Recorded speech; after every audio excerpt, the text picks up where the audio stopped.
They can hear me, and they can certainly hear you. Hello, everyone.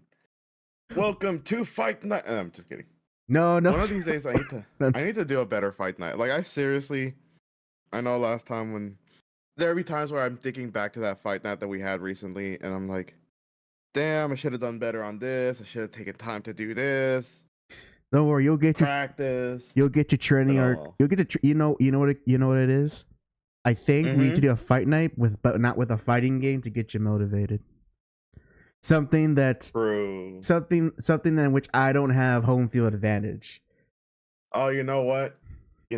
What? If we both pull our money together for something cheap, we can do another rematch of Mario Party.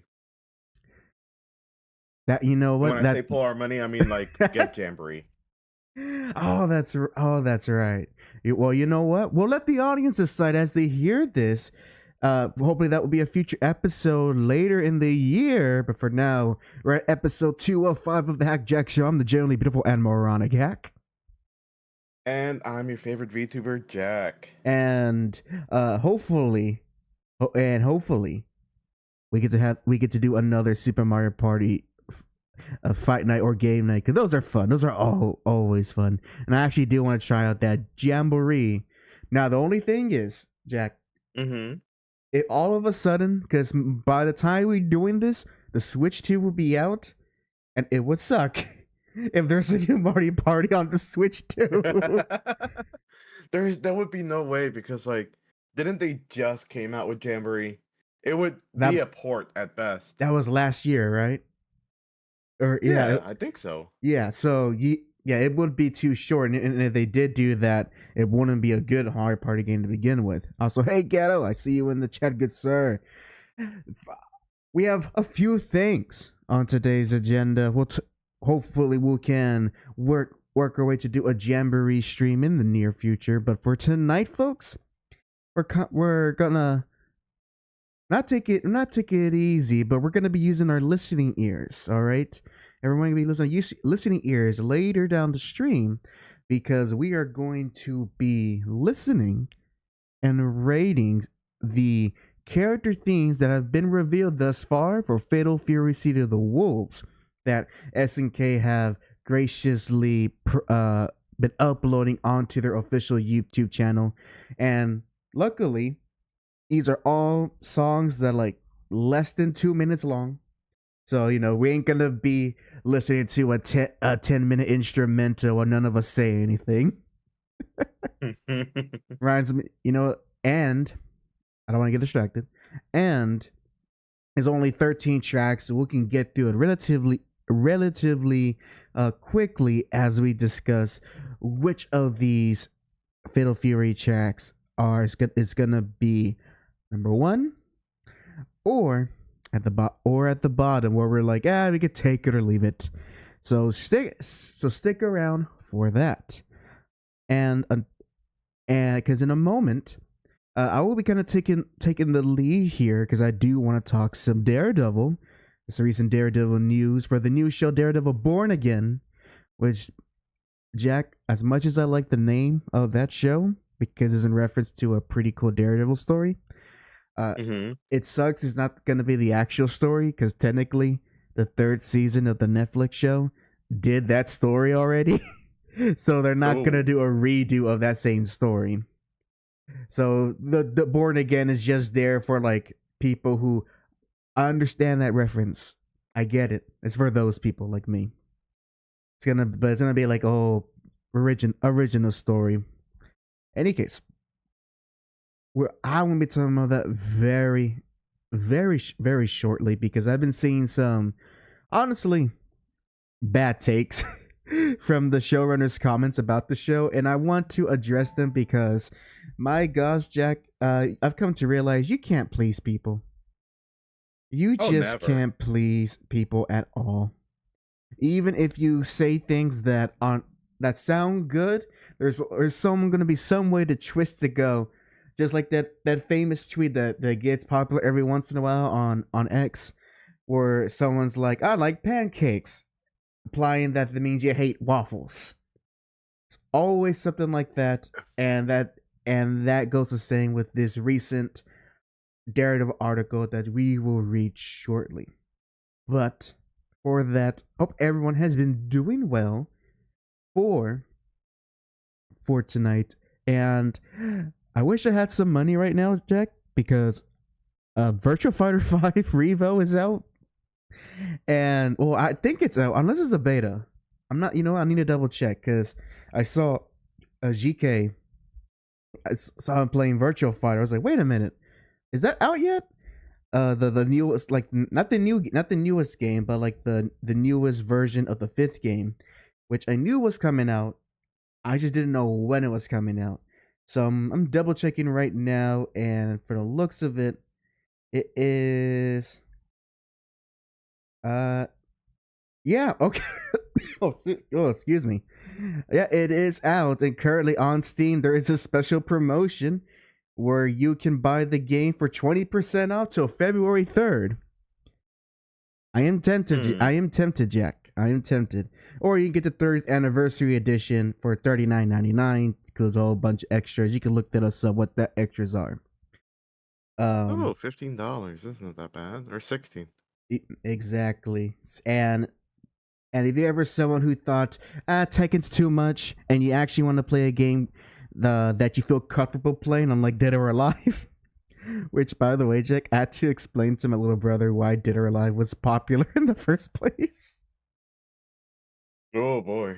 Yeah. Now the good thing is I kind of put it in a way to make it sound more impressive, in that the people who made Dead or Alive were ahead of their time when it came to certain physics of the memory variety.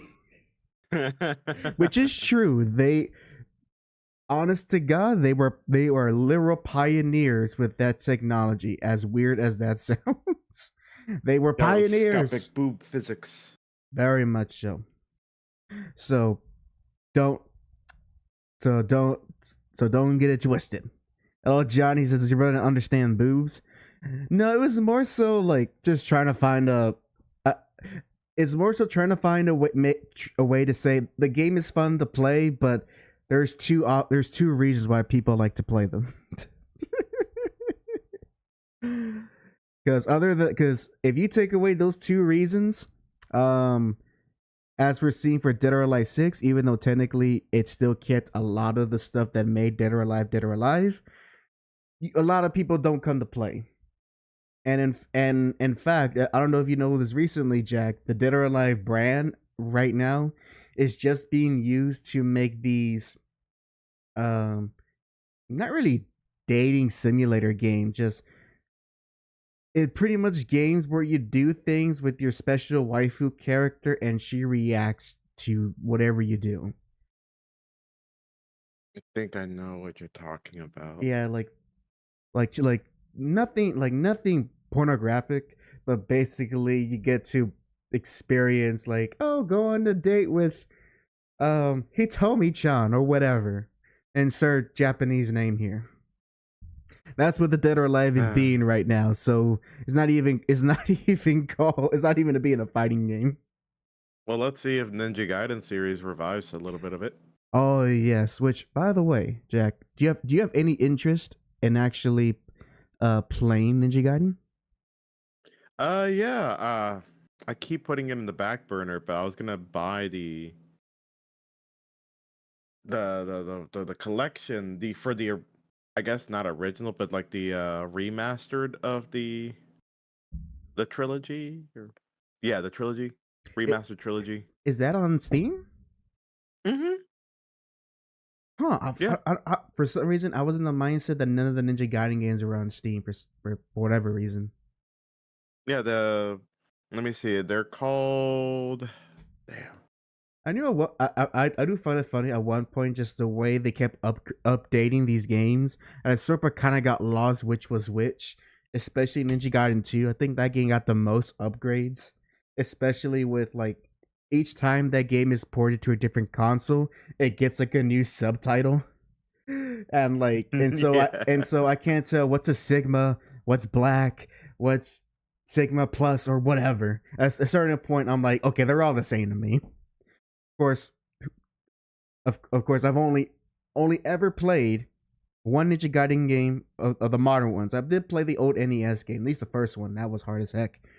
But the only one I ever played of the 3D games was Ninja Gaiden 3 Razor's Edge, which, Jack, if you don't remember, it's the infamous Ninja Gaiden 3, the one that literally, up until a certain point, the only best version of the game to play was on the Wii U.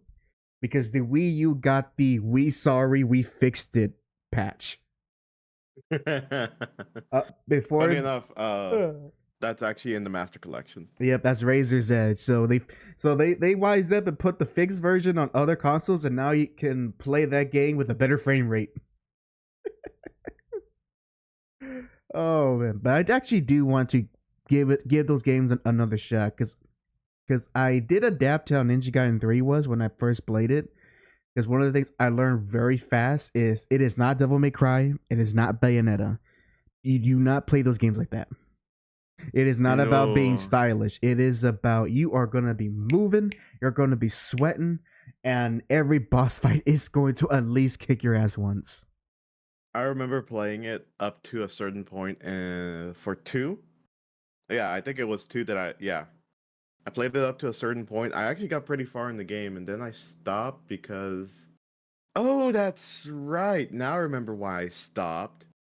It was one of the games that was given out. My brother gave out the game to someone to borrow. And it never came back. Never came back. Just like Legacy. Never came back. Just like Legacy of Goku 2. So I should have never trusted that Mexican. Enough, I learned that you can't buy the games separately. For when it comes to Steam, you have to buy them in the pack, in the bundle. Yeah. So 1, 2, and 3 have to be bought together. Exactly. Unless now, or you can get Ninja Gaiden 2 Sigma. You can get that individually. No, not the brand the newest update to that game. Oh, you mean? Oh no, I'm sorry. What's it called? Ninja Gaiden 2 Black. Yeah, I'm sorry. You're absolutely correct. Ninja Gaiden. See how it's confusing? Ninja Gaiden 2 Black. And by the way, I still don't know today what's the difference between a Sigma and a Black. That sounds oddly racist. What do you mean? It just sounds like you're uplifting people. Yeah. Because you don't call you call people beta cucks. You don't call them Sigma cucks. There's no such thing as a Sigma cuck. We're my Sigma Blacks in the chat. Raise your hands if you're a Sigma Black.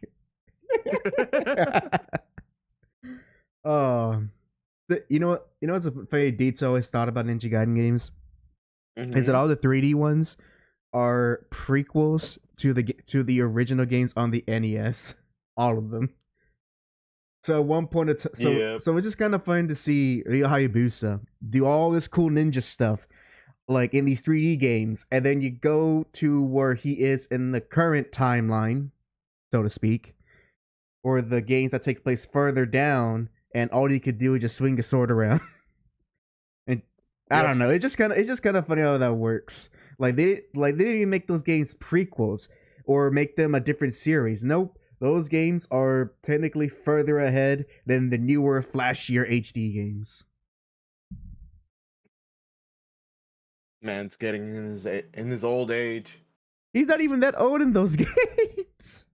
His older age of 1 day or 2 years older than before. I would say it is kind of funny because in those games he is like surrounded by all these beautiful women.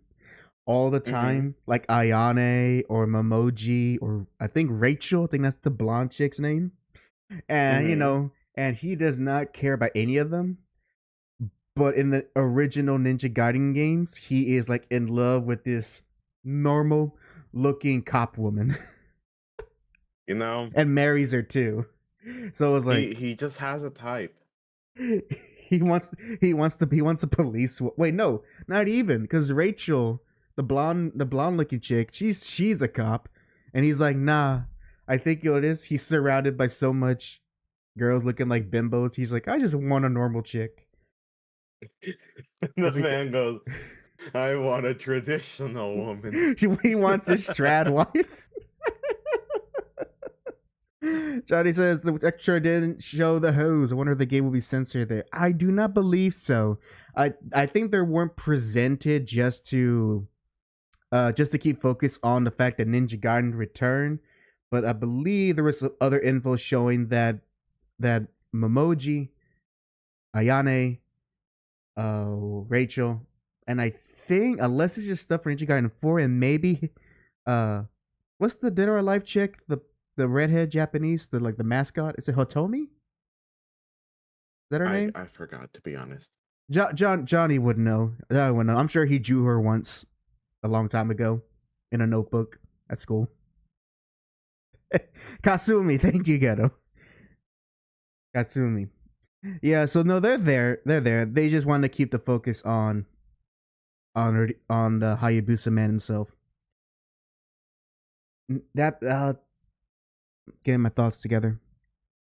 Now, as for Ninja Gaiden 4, are you wanting to play that game when it comes out in the future? Also, hello, Miss Sermon, good to see you, and I also hope you are better. I was not aware you've been kind of sick for a while, so I'm glad. So hopefully you're getting better, Miss Saren. When it comes to the game, I'll probably get it on sale. I was never really too big of a fan. If not, like even then, with this one, I do plan to get the. Actually, let me see. Hold on. How is it on GOG? Because I want to keep the game, and this is one of those games where I kind of do want to keep.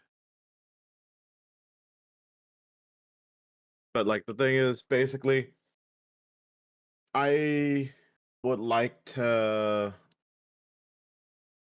I want to get through the first 3 of the games, and then I'll play 4. That was my plan. Was to play the originals, or not even the original, but original Sigmas. The original and then Sigma. Play 4. Because I can't. I mean, can I play? Oh wait, I can. I actually do want to start playing, but I could maybe check the Steam thing, but I'm actually just figured of playing like the first game. I want to try Ninja Gaiden Black. Problem is I don't have an original Xbox, and that game's not ported anywhere else. So the next best thing is the update with Ninja Gaiden Sigma, and that one is on the PS3. And luckily, my little brother got a PS3 over Christmas, and I can get the game for that console, and finally catch up to all the games that I missed out on the PS3. I could technically play this game through the Xbox Pass. Oh, that's right. With Ninja Gaiden 2 Black, right? Yep. Well, there you go. All right, I think it's speaking of, since we're on the topic of ninjas, I think it's a good transition to talk about technically a superhero who's kind of a ninja, and from a certain point of view, and that is Hylock. Actually, yeah, she actually is a ninja, Akunoichi. But no, not that one. Not everyone's favorite waifu who no one, as far as I've encountered, can actually explain her story, like concretely and with no error. Everyone loves to look at Psylocke, but no one can actually tell you what makes her unique as a character. It's just so funny. She literally is. Her design is so good, you kind of ignore the fact her story doesn't make sense.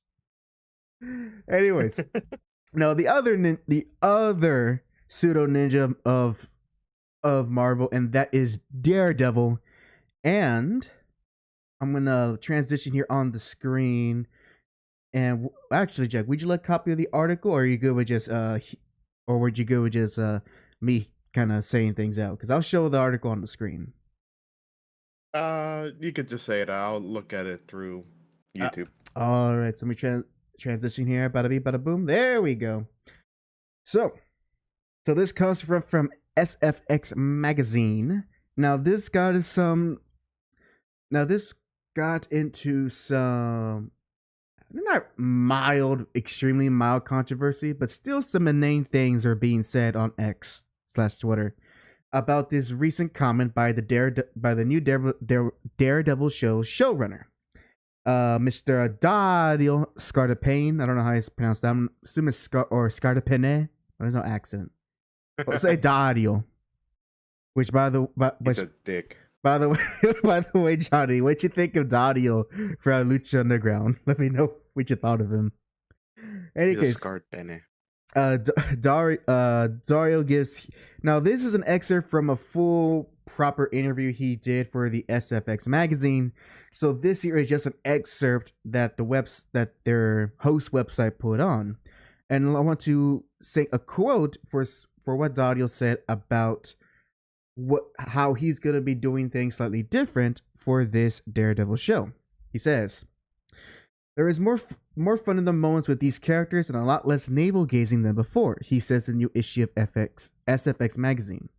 "The earliest show at its best was fantastic. At its worst, it was two characters in a room talking about what a hero is. I felt that had been done. I'm not taking swipes. I just didn't want to hear characters grousing about their lot in life. I wanted to see them do things." And so now this is the quote that people are hyper focusing on, since on X, that's the first thing that's the tweet that is that's the quote that is paired up with this article.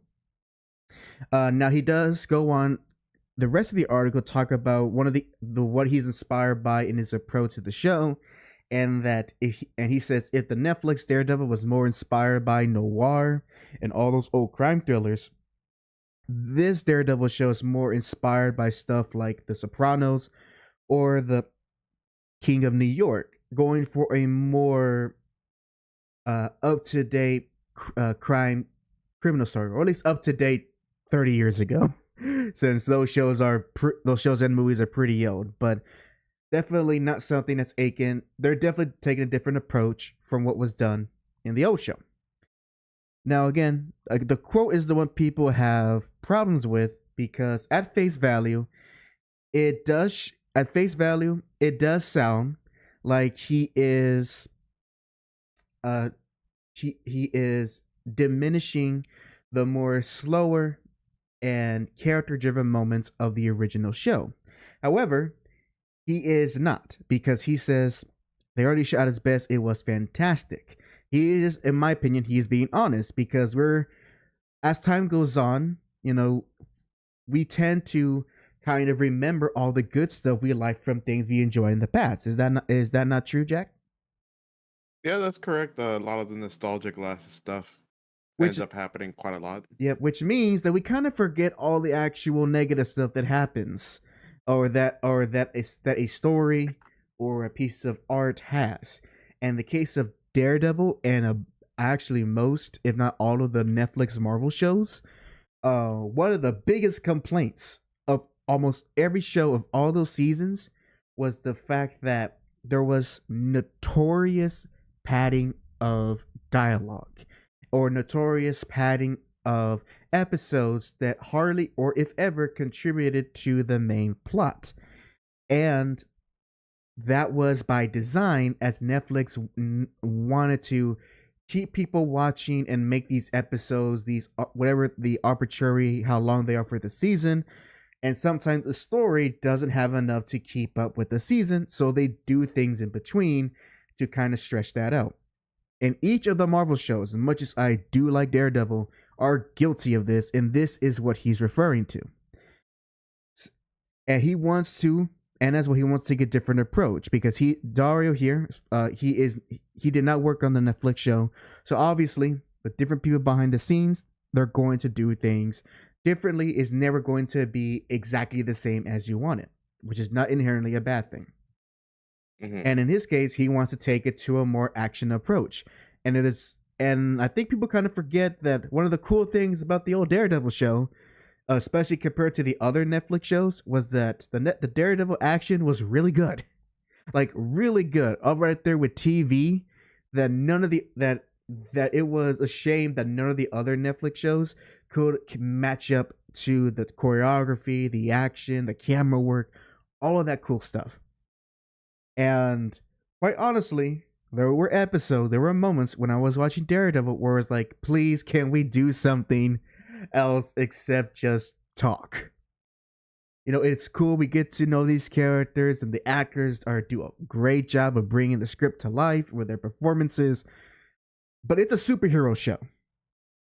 And one of the things I still dislike about season 1, Jack, and the audience, was that it took the entire season for Daredevil to put on the damn costume. And he only had it for the final episode of season 1. He had it for the majority of season 2, and then they got rid of it for season 3. I do think I remember dropping it in season 1, actually, now that I think about it. Because I was waiting pretty patiently for him to at least like put on the mask. Like I said, I do love the show, but it has its flaws. And at this point, Matt Murdock, Wilson Fisk, Foggy Nelson, Karen Page, all the central characters are well established, and we could do more fun. We could do more fun and exciting superhero stuff. That was like one of the things I really wish the Netflix shows did more, because they try to ground themselves in being so serious and a little realistic that it took away a lot of the fun, especially since, with the exception of Jessica Jones, who did have a more serious story to tell, with the exception of her, Luke Cage and Iron Fist should have been like, those should have been fun shows to watch. But anyone can attest to you, especially Ghetto in the chat, that those shows were okay at its best and miserable to watch at its worst, especially Iron Fist. So I have no problem with Mr. Dario here saying, hey, you want to take a different approach and make a more exciting and more action show, especially since the action in Daredevil was great. And yes, can I have more, please? This is not to say that there's gonna be less emotional moments between characters or great dialogue, but at this point, put it like this. Put it like this, Jack. Put it like this. If you're gonna start on chapter 1 of anything, let's say a manga, obviously the earlier chapters are gonna be written and establish who your characters are, motivations, goals, their emotional journey that they're on. Correct? Mm-hmm. All right. Now, especially if it advertises itself as an action story. It's not a drama, it's not a thriller, it's not a horror, it's action. At a certain point, you want that action to come in, correct?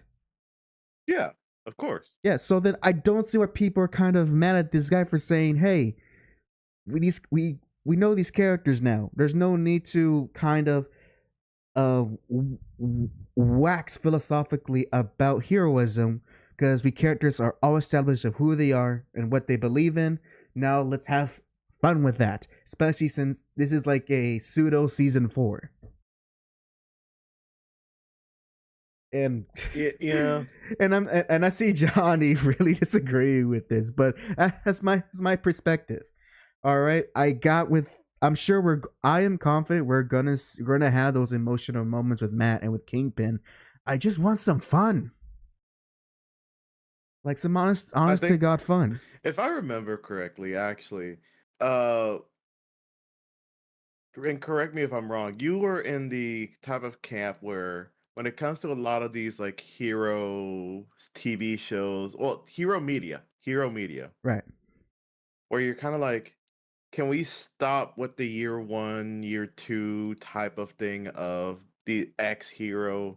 Because I remember we were talking one time about, like, I think it was Batman, and then you were saying like, you were like, I like Batman, but I'm just tired of seeing like year 1 type of stuff where they have to have the character get eventually turned into, or like learning the ropes of being a hero, and then all that drama about it.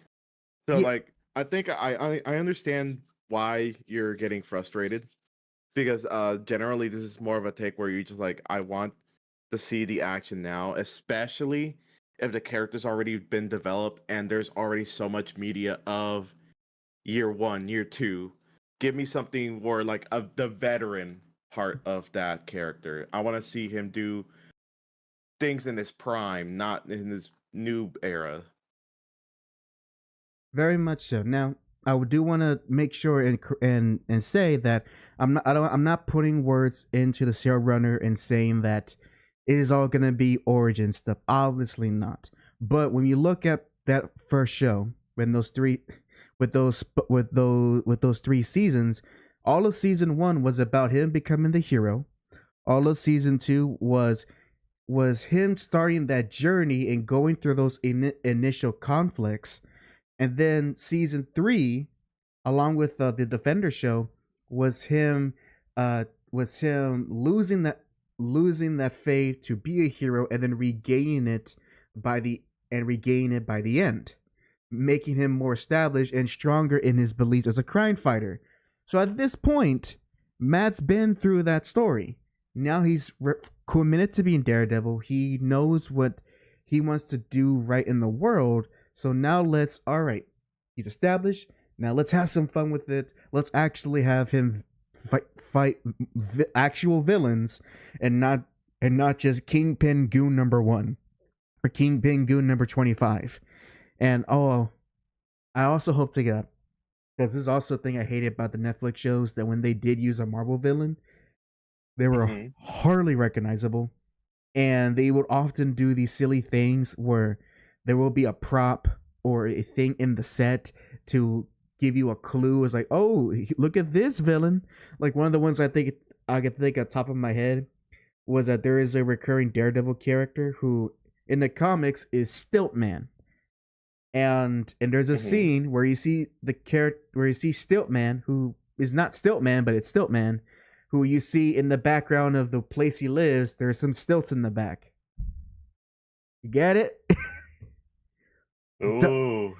Dumb crap like that, or in the Luke Cage show, where a few episodes in, where we're finally getting through the origin, and you see him escape the prison. He shows up wearing like literally the Luke Cage outfit from the 70s, the yellow shirt, the black pants, the yellow boots, the silver headband. He's wearing all that, and then he immediately discards it. I don't know if he says something like, I look silly or goofy, but he looked, for a brief second, Luke Cage looked like Luke Cage, and then he just take it off because that's the same vibe as the not in a million years. The worst one was Iron Fist. That was the worst one. They made the mask of Iron Fist was used in one scene, and it was in a flashback for some. It was literally used in a flashback scene for some duo that Danny was doing with one of the other martial artists when he was training. That was the only time they ever used the mask, and then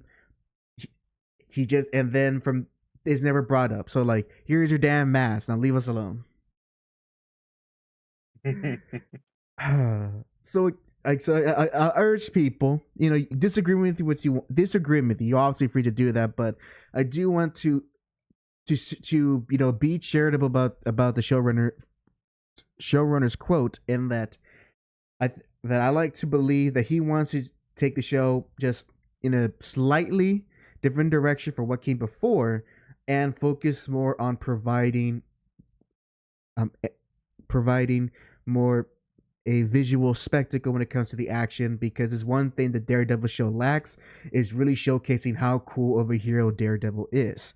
As silly as the 2003 movie is, and it is silly, at the very least, the show makes an effort to show how cool he actually is when he's like fighting. Like he was, it's kind of funny to think about. Like he was doing the Batman Arkham stuff before Batman Arkham even existed. It's kind of funny to think about that. And again, that doesn't mean it's a good movie, but that's one of the good parts of the movie. Oh man. So that was Gladiator, Chris, not Stiltman. Chris was Stiltman, but the point still remains. Um, so yeah, that's what I just have to say about it. I don't want to get too long. I did see Johnny mention it because I wouldn't last a day watching Smallville, and maybe you're right. As much as I love Superman, I really have no interest in watching Smallville, especially since Smallville was basically proto Arrowverse. It's Hey, that was the thing I was gonna about to mention too. The fact that that one like same thing where at the very end of the long running series, that's when he dons the yes, cape. and the best part is that by that point he was already working with the Justice League. What? Yes. Clark was Oh, already working with the Justice League, or at least members of what would be the Justice League, before he even puts on the cape. that makes no sense. I know it's hilarious, but uh, but there's more people. There's some people in the chat could tell you all about Smallville, and there is good things. It's kind of like Arrow, where early on there was some really good stuff that is worth watching, but after a certain season, you have to dip out. that's that's as Arrow and Smallville are practically have the same pros and cons. Good first half, and then at a certain point, you just gotta dip out and be like, "All right, I'm done. Just watch the last episode, and you get your resolution." Johnny I says don't the like it. biggest cry on Netflix to me was Jigsaw. Look, he just cut himself shaving. Oh, that's right. Jigsaw's a villain from the Punisher comics. He's basically a mob boss who has a messed up face. And as over the top as he was, I still think the best version of the character, not from the comics, is from the Punisher Warzone movie. I love the actor just having the time of his life, acting all like just crazy, with all his prosthetic makeup on, showing his mangled up face. I think that's the best Jigsaw, at least for now. All right, now we're talking about Daredevil stuff. So let me go ahead and get things ready. Because I said, everyone put on your music ears, because we got some music to listen to. As I'm getting things ready, Jack, do you, in your personal opinion, do you have any interest in watching this new Daredevil show, or are you going to be skipping, or are you going to be are you going to give it a pass, since I know Daredevil's not too much of a character you're interested in? Uh, I'm probably gonna pass, not because of that reason, but just because I think I'm over live action superheroes for a bit. It's just You know, that's a the fair. Arrowverse kind of left a bad taste in my mouth, and I can't. I know it's not fair. It's not fair for Daredevil to take a hit for what the Arrowverse caused, but And I'm super, just a yeah. bit burnt out. No, I completely get it.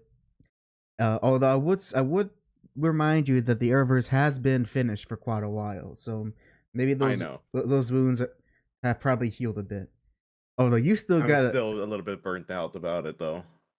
Although you should. It's just like the same tropes of, Although at you. least to me, the way how a lot of these superhero live actions are written is just the same tropes of something bad happened to me, or I feel like I have a big responsibility to do something.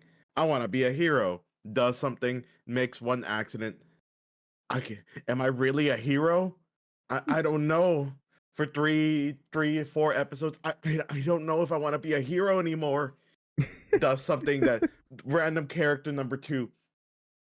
You have to be the hero. You are the hero. You can do this. I can do this. I I can can do win. this.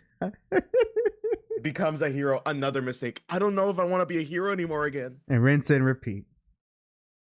And during all that time, someone dies, someone gets pregnant, or someone comes back from the dead.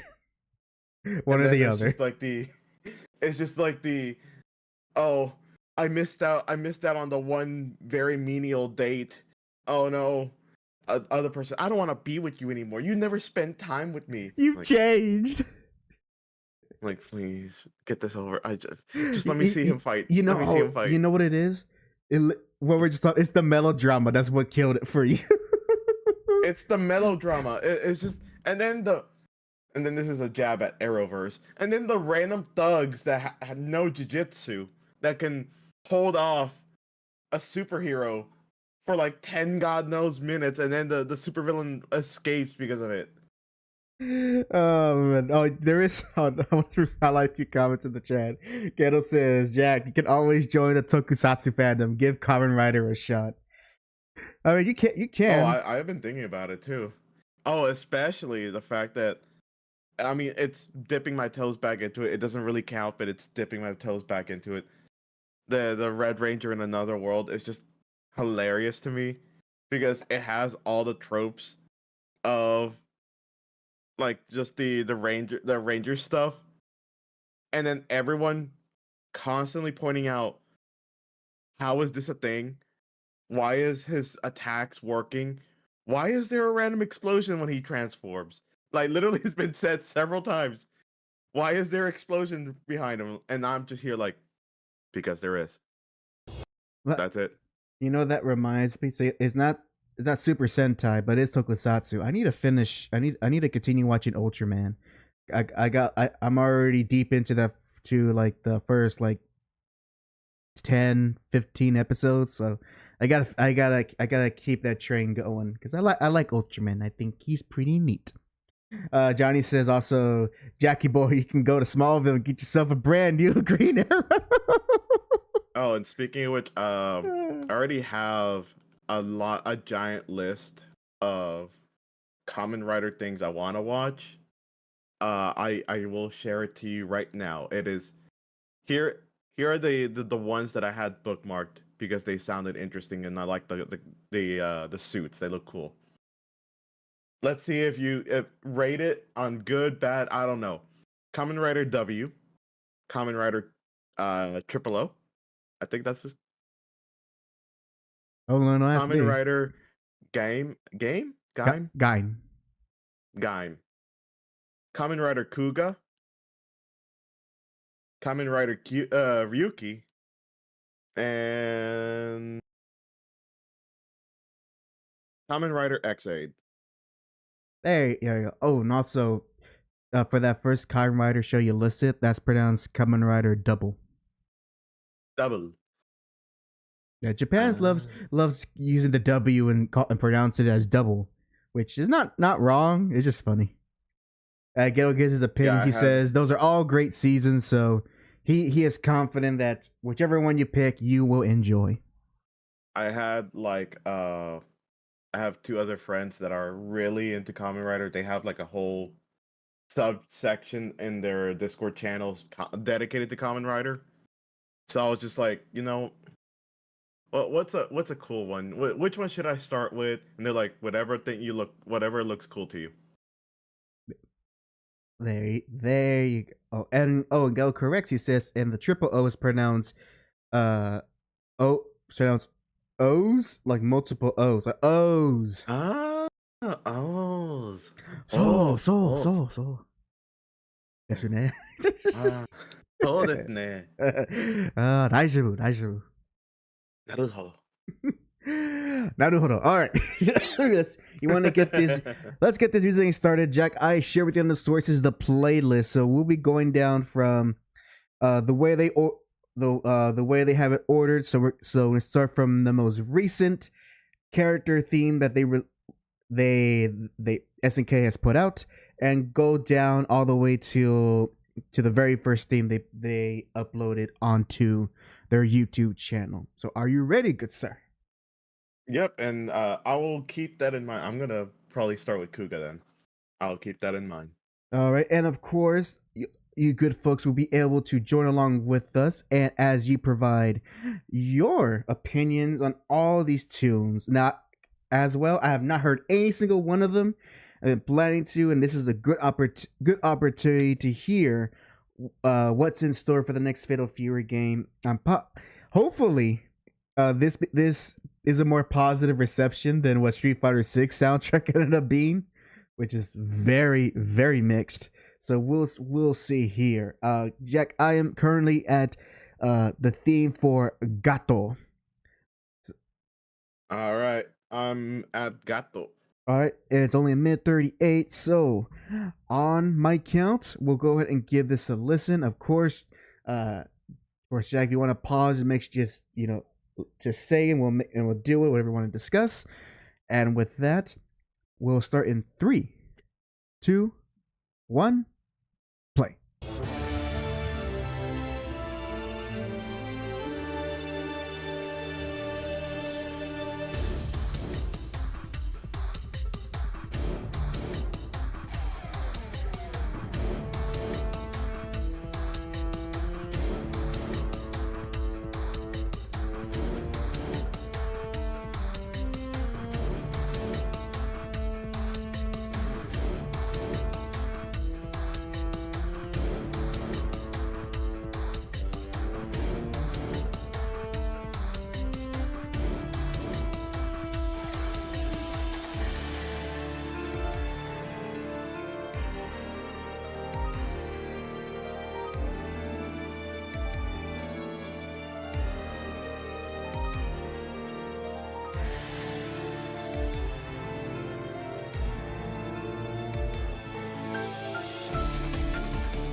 All right, so that was Gato's theme.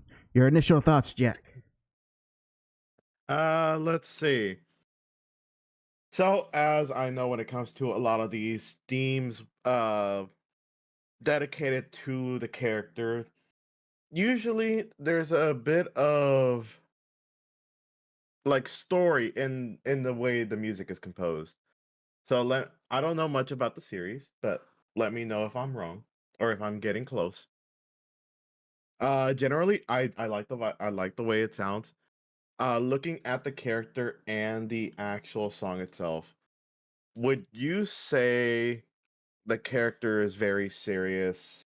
Uh, Seems like he had like a tragic backstory to him, Yes. and You'll be correct mhm. as he is. I believe. Correct me if I'm wrong, Gato. Gato is on a revenge quest, and in this game, he's had a recent change to his story in which now he is blind. So now he is a blind fighter. Oh, okay, yeah, because like especially hearing the very beginning, you heard this like I don't know if he's like crunching for time because it seems like he might be rushing to force something. There is this constant arpeggio in the background going and it's like on the right ear. It's in the back, Yeah, but to me, mhm. I know what you're referring to. Hopefully you guys heard it. Remember, fellas, use your listening ears.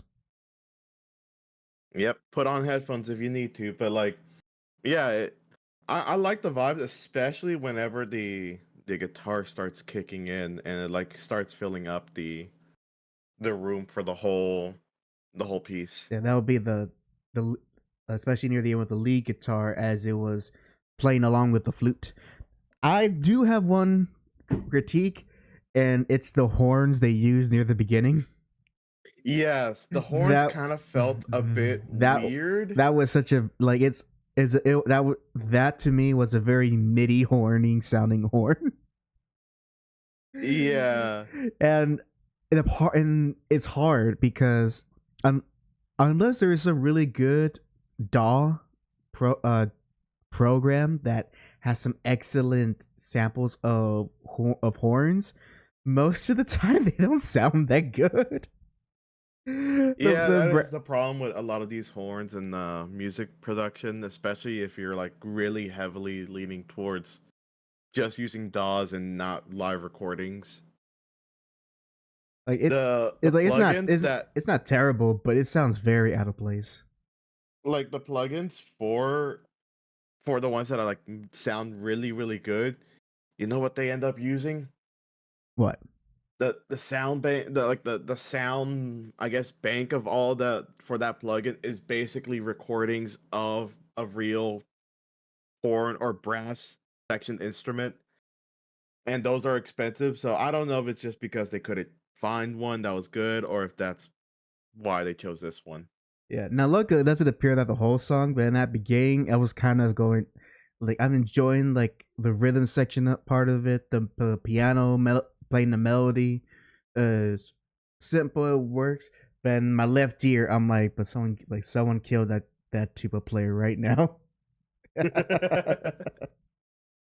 All right, well, let's move on to the next song, next is Kim Dong Hwan. Everyone, get your dong out for Kim Dong Hwan. Ghetto says, yeah, he was trying to trying to off his dad. Daddy blinded him, and now he fights like that. Also, his sight recovered. He just fights blinded now. It's just a power move for him now. I can beat you with my eyes closed, literally. 2 minutes. Give me 2 minutes. All right, everyone, get your dongs up for Kim Dong Hwan. Are you ready, Jack? Yep, I'm ready. All right, playing the dong in 3, 2, 1, play.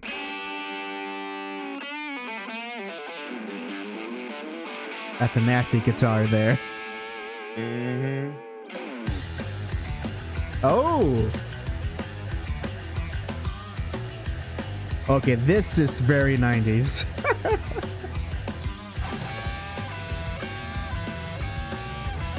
It's very bluesy. Yeah. Hold on, pause. That guitar solo. But you hear that guitar solo? Yeah, the riffs are pretty nasty on this That's one.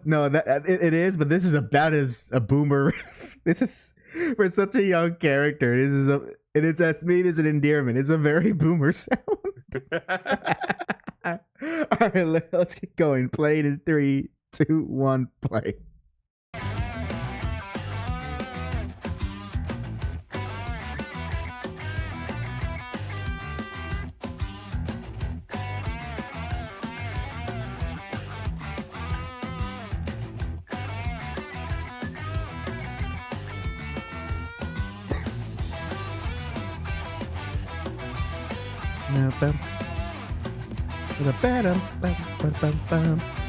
I'm really digging this one.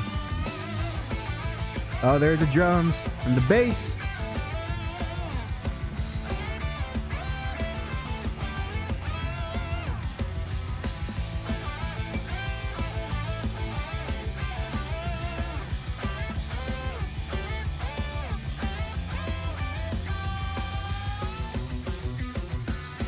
Oh.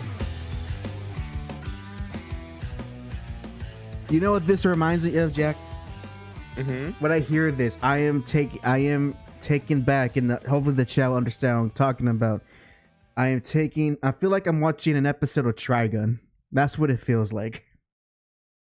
Let me hold on. I'm gonna listen back to the very small end for a bit. Let me see. Mm-hmm. It reminds me of watching Trigun. That's from the guitar sound to the very bluesy playing that's going on. Like, this is very much a hard rock blues song, which, funny enough, of a character like Kim Dong Hwan, that would, Yeah, especially since he's like a young next generation type of character, at least when he was made. Hard bluesy rock was not the choice.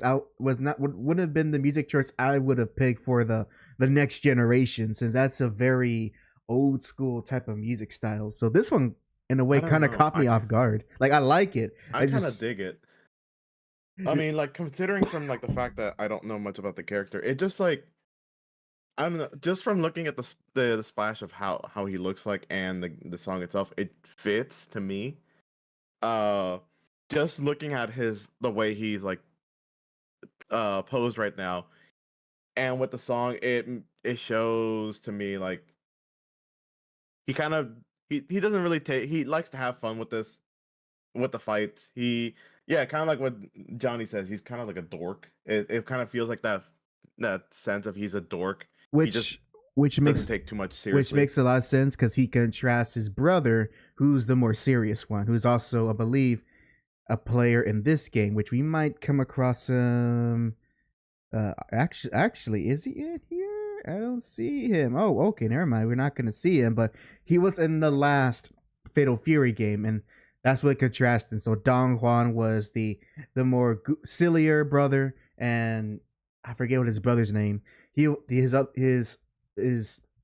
other brother was the more serious one who took martial arts seriously.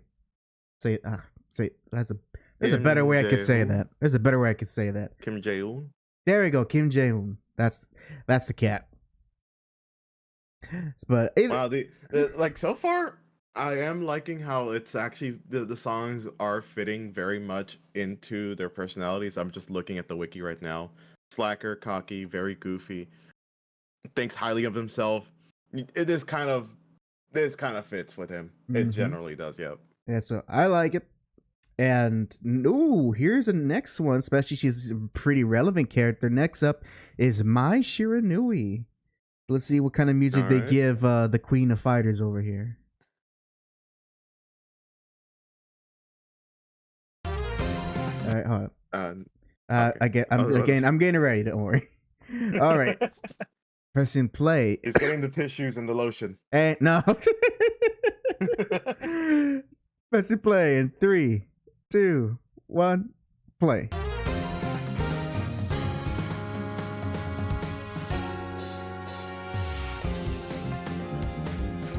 Ooh, bass is taking center stage right now.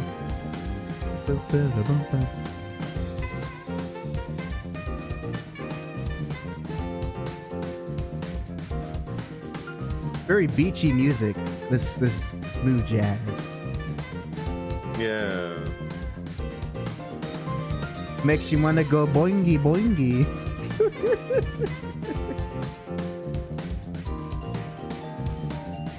Oh, you hear that? The little what, the timbre, xylophone, that thing. I wouldn't call this sexy, Ghetto. It's childish cuteness to it. It's cute. That's the word. Thank you, John. That's the best word. It's a cute song. A lot of beach vibes, but also the rhythm section is busy. As in, like, they're working their butt off, the drums and the bass player.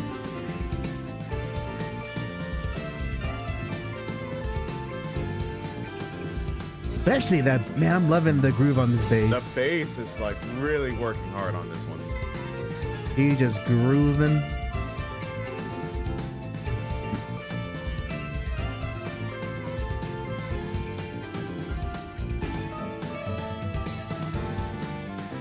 And also, I do want to point out that the horns used here are obviously a MIDI, but is used well.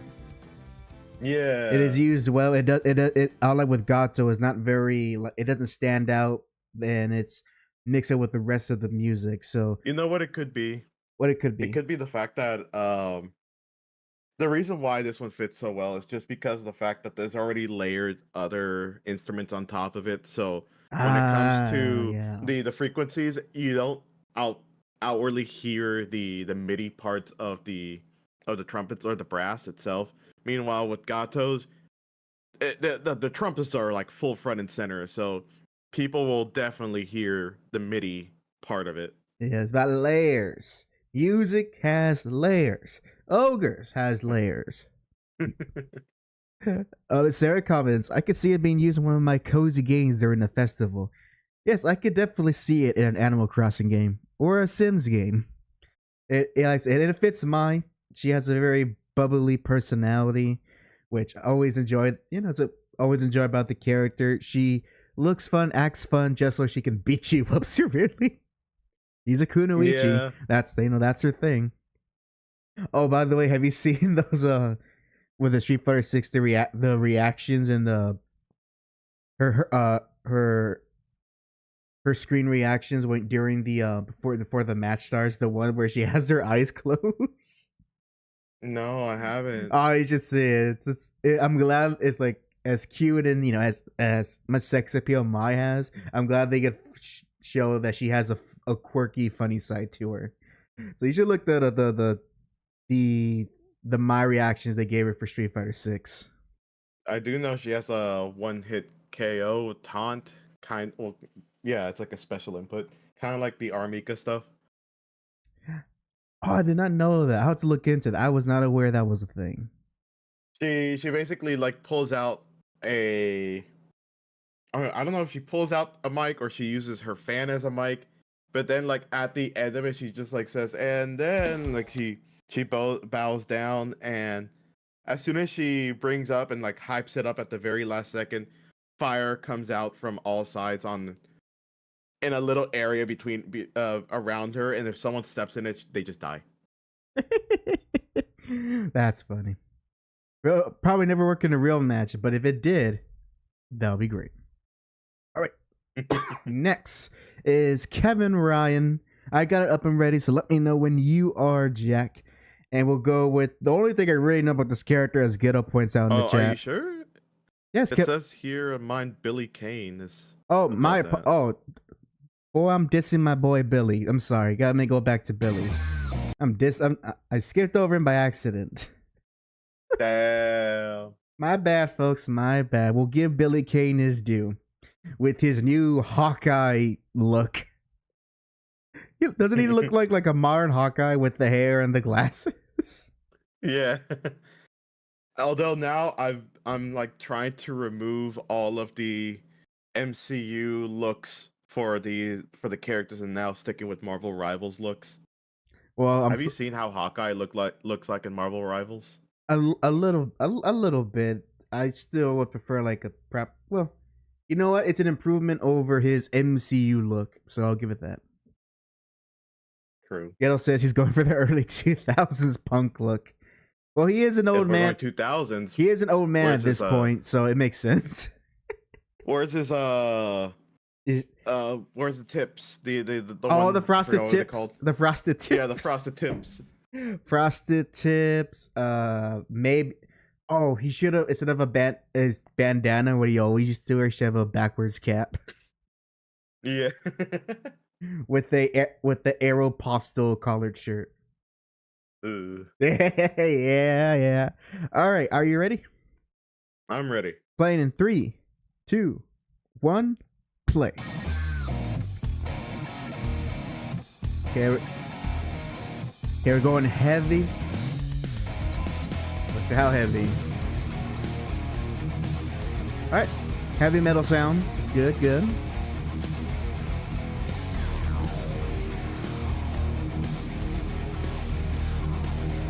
With some sound effects.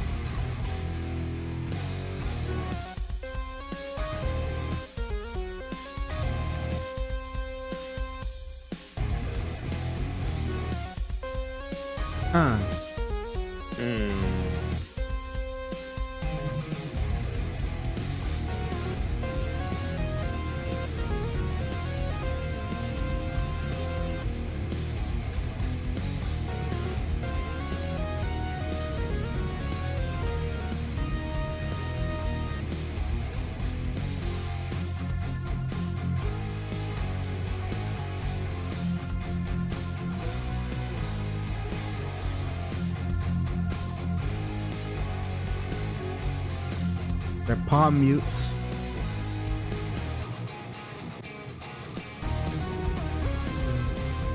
Right, increased tempo. Okay.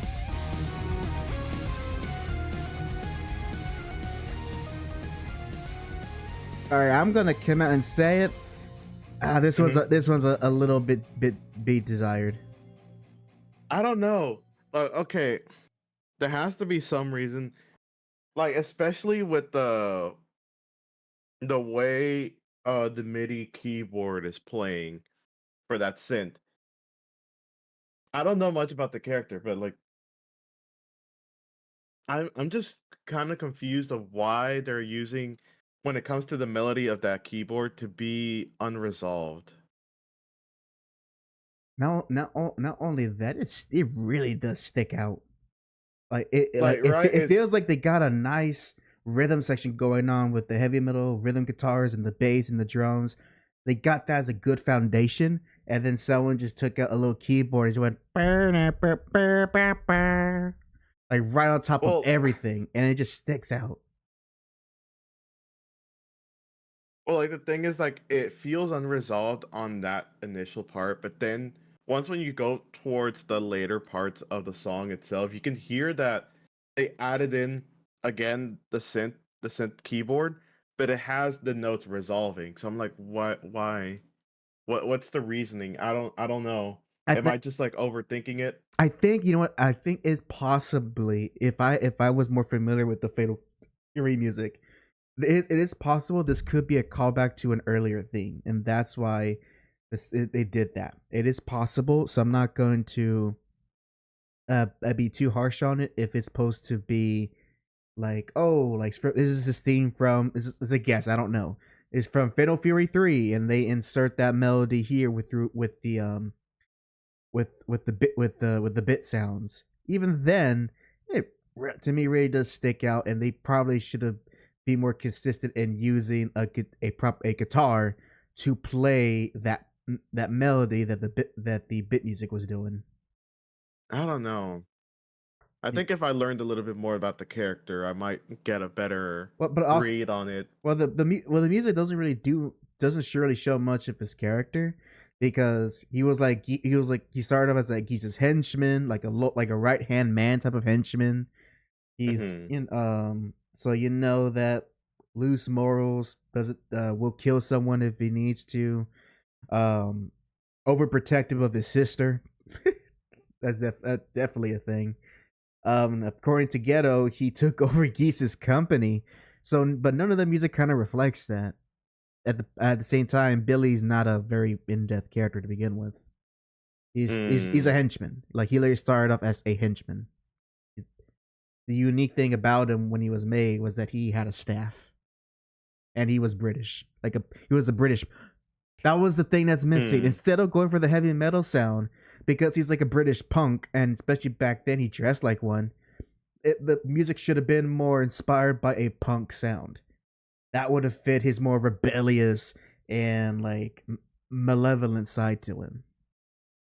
Maybe. So far though, it like as you said, I'm not really feeling it too well. Yeah, I'm not feeling it, Mr. Krabs. I'm not really feeling it. All right, moving on. Now we'd properly do Kevin Ryan. Oh, Ghetto says he's cool though. His jacket says no smoking, but he smokes anyways.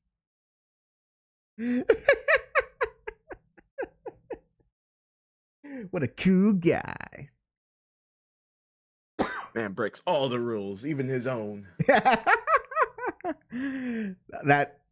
That's funny. That's funny. You gotta tell me where you stole that from. What Chris, do you mean where I stole that from? it's too good. You couldn't have made that up. No. You gotta give me more faith on that, man. All right. Reddit, give me a source on that quote. Chris says, so he went that magic. He was never sick to begin with, Chris. It was a bandana. Billy Kay is not a cancer survivor. Although with all that smoking, who knows? Who knows? Maybe he went through his own personal journey that we don't see in the games. All right, Kevin and Ryan, are you ready? Smoke the cancer out. I'm ready. Playing in 3, 2, 1, play.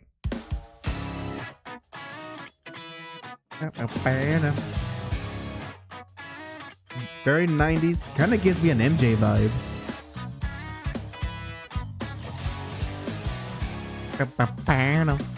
Like that.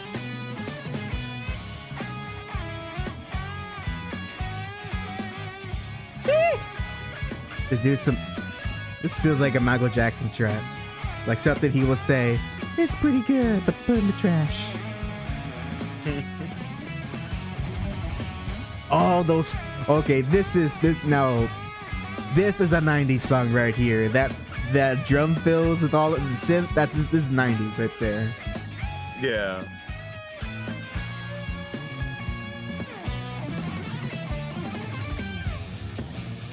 Yeah, definitely.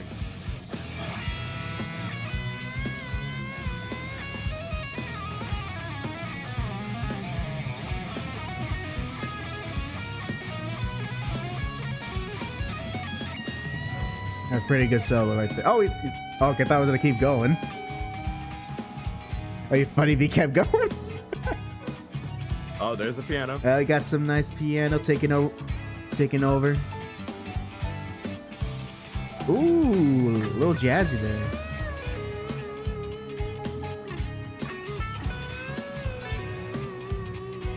There's a lot going on right here in this song.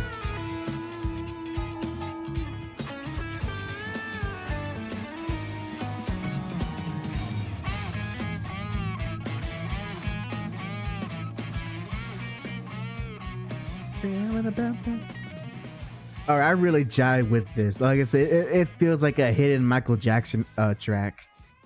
No, this one it's kind of like what Get Us for me. Like it's definitely that feel like you get from like a Miami, Florida beat cop. That's No, I won't say. I'll disagree only because. Oh no, wait. Only because there is a kind of. Because when I hear this, I don't think of Walking Down the Beach of Miami. You know, this isn't like Push It to the Limit or Phil, what's his name? Phil Genesis guy. Phil Coleman? No. Phil Hartman? No. What's his name? Someone help me out. Phil he used to play for Genesis. He has Phil Collins. Thank you, Ghetto. You know, when I think Phil Collins and a lot of synth music, when I think of Miami, like the Miami Beach and cops. No, but for this, no, this is like I said, this is very much a '90s sound. I agree with that, but it's more so of having a more danceable groove, especially with the cool guitar that plays throughout. I really enjoy that, and all those drum and synth fills. I love that. You don't hear that stuff anymore, so it's nice to hear that nowadays. That's what I say. Oh, the kid, I forget. He hangs out with Kevin Ryan, but I forget what his deal is. He throws him in, and then the kid latches on to the other person, and then you can do multiple hits. I think that's what he does. Just like the Blanca doll. Just like a Blanca doll. He's a real life Blanca doll. You got your kid. Get out there, kid. You got your kid stocks. Like, go out there, kid. I got him, Ryan. But either case, I do very much enjoy it. Oh, Get Up Force, that's his dead partner's kid. Okay, that's a very like 90s cop movie type of plot. Is that my partner is dead, but I made a promise. No, I made a promise to take care of him, and then the kid grows up. I want to be a cop. No, I made a promise to your daddy. Your daddy, don't follow the same path. You end up like him. You can't tell me what to do. You're not my real dad. There's the story. That's the story right there. Print it. Write the dialogue. It's yours. You're not my. And then by the end of the movie, he goes, he goes, Kevin Ryan, you may not be my dad, but you're my pa. And then they hug, and it's beautiful. Beautiful. All right. And then they have that song playing as it fades into, as the screen fades, the music also fades. Now the question is there a love interest in the movie, or is it strictly a father-son story? I would say father-son story. All right then. We could add a love interest. I'm just saying we can grow from there. All right. Let's move on. So next up is actually a brand new character to Fatal Fury. So he has no, as far as I know, he has no previous history as far as being an actual character. He does tie into some other characters in the series, but there's a brand new character. There's Vox Reaper. Let me go ahead and get him ready. And why does he remind me of Wesker's kid? oh, Jake. Jake. It's because he's Jake is in. It's because he's bald. You racist. You think all bald Caucasian looking guys look the same? Yeah, especially how next you're gonna tell me that he's not a mercenary. I'm gonna look at him. I don't think he's a mercenary, but look it up. I'm gonna look him up. He's a gun for hire. Who's a renegade lone wolf. Characters, all characters. What's his name? Vox Reaper. Oh, let's see. I'm anticipating. Oh my god, I was kind of right. What is he? Is he a martial artist for hire? He's a street assassin. Wait, how does that differ from a regular assassin? He kills them streets. He kills you on the streets. Them streets are, you know what? I kind of hate that. No Name Boulevard. I never liked that street, anyways. Japanese Agent 47 over here.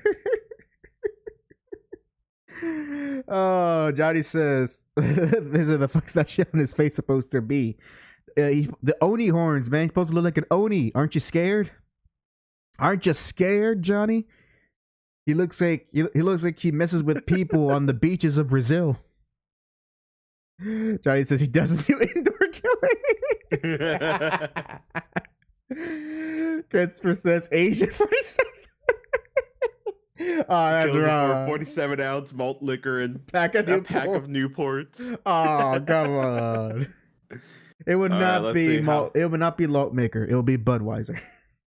Okay, I haven't heard anything from this, but if I hear a guitar in the minor scale intro, guitar in the minor scale intro, then it's gonna start off pretty edgy. All right, let's see if it goes to the edge. Play it in 3, 2, 1, play. So we got them. Oh, that contrast. Okay.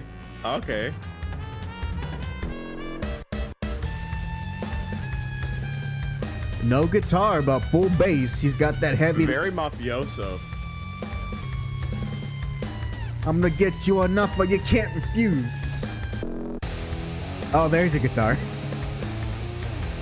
There's my big crush guitar. Let's see. This is a new metal sound, definitely. My distorted guitars. You gotta kill in the name of. Oh.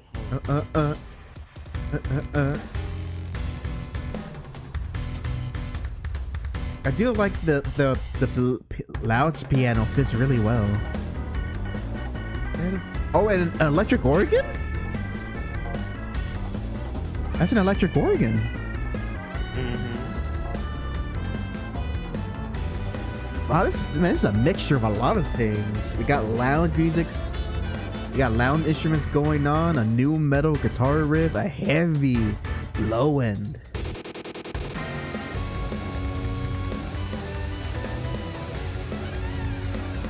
This is definitely the most experimental so far. Very jazzy. Yeah, with that rock rhythm and tempo going on.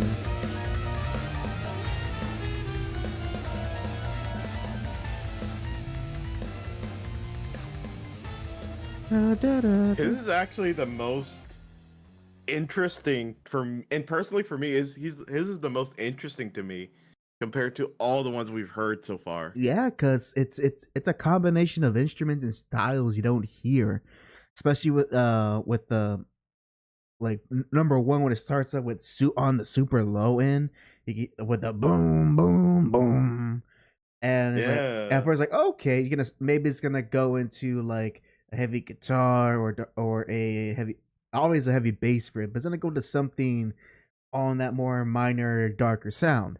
And then you hear that contrast of the trumpet that's kind of breaking through. It's like, whoa, what the heck? And then it all comes together, and he's having like on the low end, this heavy bass distortion type with heavy drums, and on the other end, it's like this lounge music. It's an interesting combination. His is definitely like it definitely does give a vibe of like this man will mess you up because like the different instruments are all rushed, so you're feeling like a sense like you gotta go. It's a sense of dread. Yeah, it's a sense of dread. You gotta go. Everything's rushed. And considering that we just heard about what he does as a job, I do not want to see him in the middle of a dark alley, and also in the middle of a dark street. And also that dun dun dun dun dun dun. Those staccato notes. I think that was a good break. Like for as a under 2 minute song, the master put a little break like that to kind of separate the music. I think that's pretty good. Johnny's not liking it, but in terms of just strictly musicianship and experimentation, I'm digging this.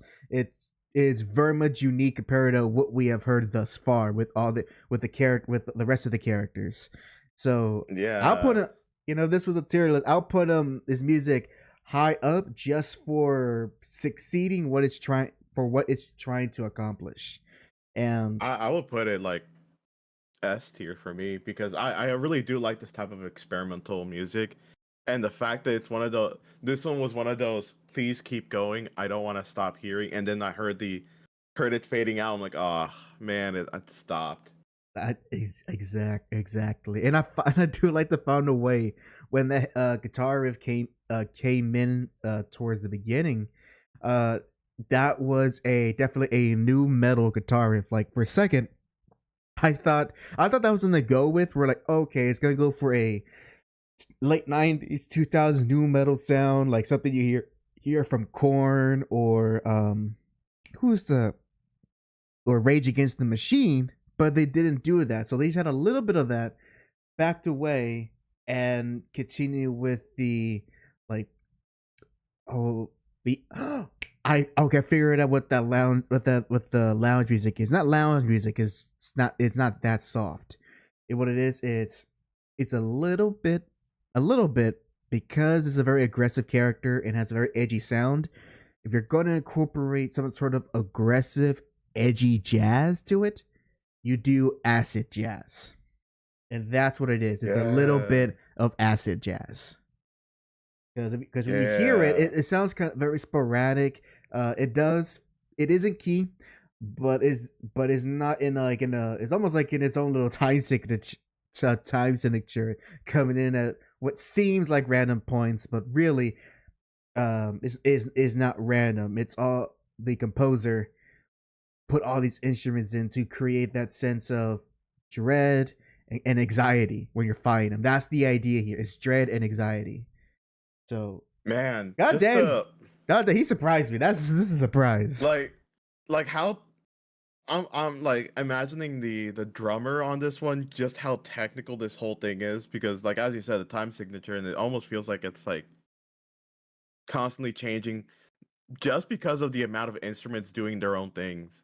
Exactly. So because really it's a difficult song to do. Because really the tempo is the same, but because all the instruments come in at weird intervals, it makes you think that we're going from 4/4 then to 2/8, or we're going 9/8. But really, they're just coming in what seems like random, but it really isn't random. A lot of syncopation. Mm-hmm. All right, now we go to a classic classic Fatal Fury heroine, Ghetto's favorite girl, with B. Janae. So get her up and running, supporting, getting some big old enhancements even over the years. Oh man, they must really love her. That's the only snow bunny Ghetto falls for. All right. But jokes aside, she is, if I recall, she is a pirate. Oh, okay. Yep, she has her own crew and all that. And but the worst of all, Jack, she's French. Oh no, She's a French pirate. Exact. Let's. Give me your baguette. Give the baguette and the cigarettes. All right, are you ready? Yep. All right. All right, playing the She-Devil in 3, 2, 1, play. All right, we got swing music going on. Oh my god, very. Arrow, we got a bit dancing on the dance floor now. Boom. Oh, and we got the bass, the walking bass. Boom, boom, boom, boom, boom, boom. Yeah, walk that bass, son. Walk it. Yeah, this is just very swing. Big band. It's big band. It's swing music. I like Donkey it. Kong Country. So pause for a second. So before, before everyone says it, when this was released, literally everyone commenting on Twitter was saying, "Why does she have Donkey Kong music?" Yeah, it's everyone thought the first that thing. initial sting with the drums going by, and then the dun da da da da da da, and then your mind goes da da da da da da. Yeah. Yes, but the top comment literally on this one says, "Donkey Kong, is that you?" Beach in that country, Lillian's night quest. Oh man, it is. I don't know what her previous music was, but the fact that they were like, let's give the pirate swing music. And also it just goes to show you that if a game uses a certain genre of music so well, all gamers will think of that game before they think of the genre. Yeah, it's like, this isn't swing music, this isn't big band. No, this is Donkey Kong music. All right, copyright that, Nintendo. This is Donkey Kong music. This is Donkey Kong music. Let's continue. 3, 2, 1, play.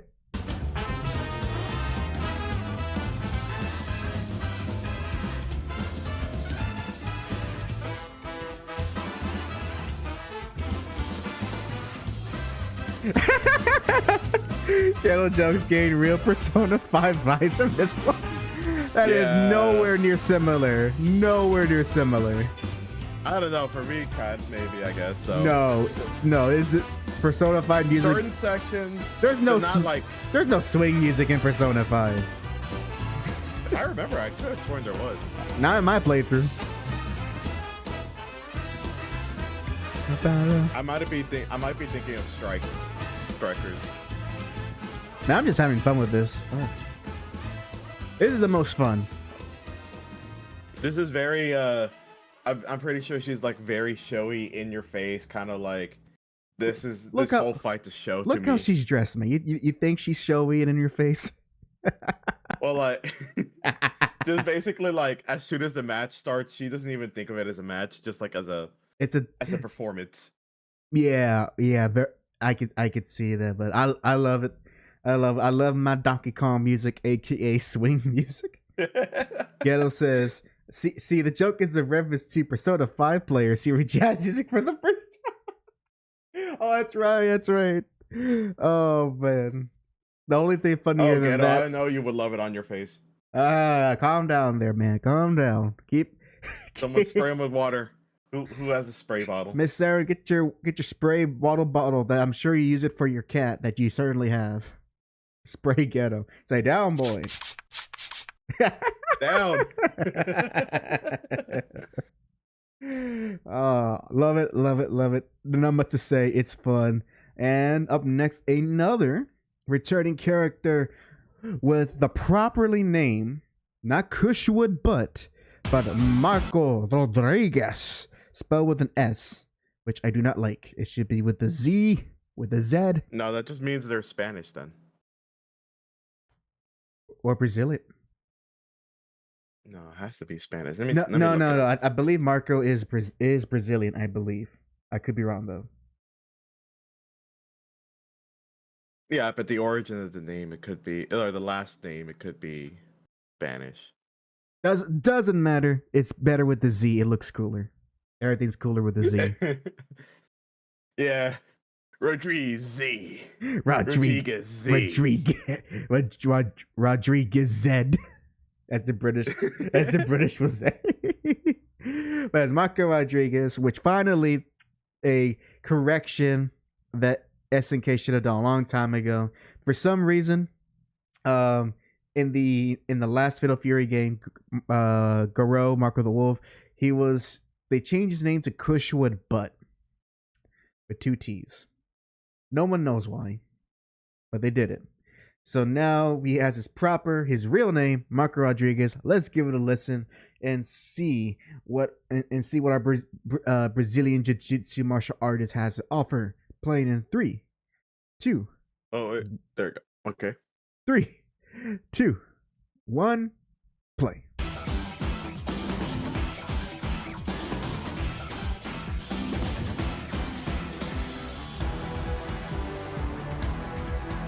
Oh.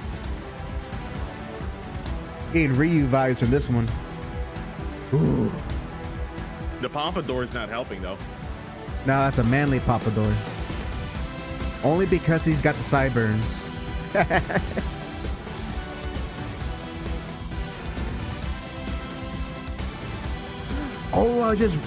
Pause. I just realized the chords they're using. It's a very Latin chords. You hear it? Oh, now I need to go back. Yeah, let's go back to 19. Let's go back to 19 seconds, and I want you to listen to the chord. Really listen to the chord progression. Don't focus too much on the drums or the or kind of that ambient noise that's filling in. Focus on the chord progression. Press and play in 3, 2, 1, play.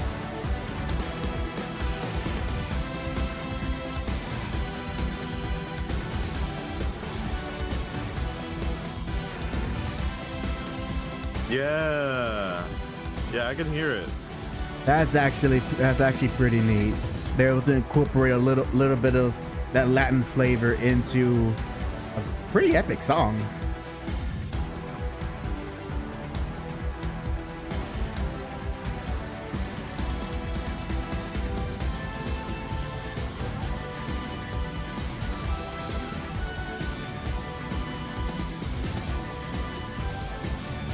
Johnny, I might be talking out of my butt here, so please feel free to correct me. Would you say this song has just a little bit of a samba influence?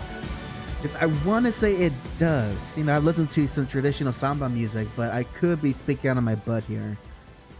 I would love for it to be the case, because then that's a great way to incorporate his cultural heritage into the music. Other than that, I'm surprised it took this long to hear like a very epic sounding character theme. True, but at the same time, I don't know. It doesn't really like give me too much of an impression on the character. Fair Pretty enough. Fair middle enough. of the road for me. Fair enough. I think the only thing saving it is the fact that it has a unique chord progression that you would not hear in very epic sounding like music. Because if it didn't have that, then it really is more like a not a carbon copy, but a what's the word I'm looking for? It's like it's trying to sound like Ryu's theme. How often Ryu's theme is very epic sounding. Except with Ryu's theme, it has a very memorable melody to go with it. Here, as a cool, unique chord progression, and thank you, John. He says either samba, or I'm guessing that's pronounced pagode.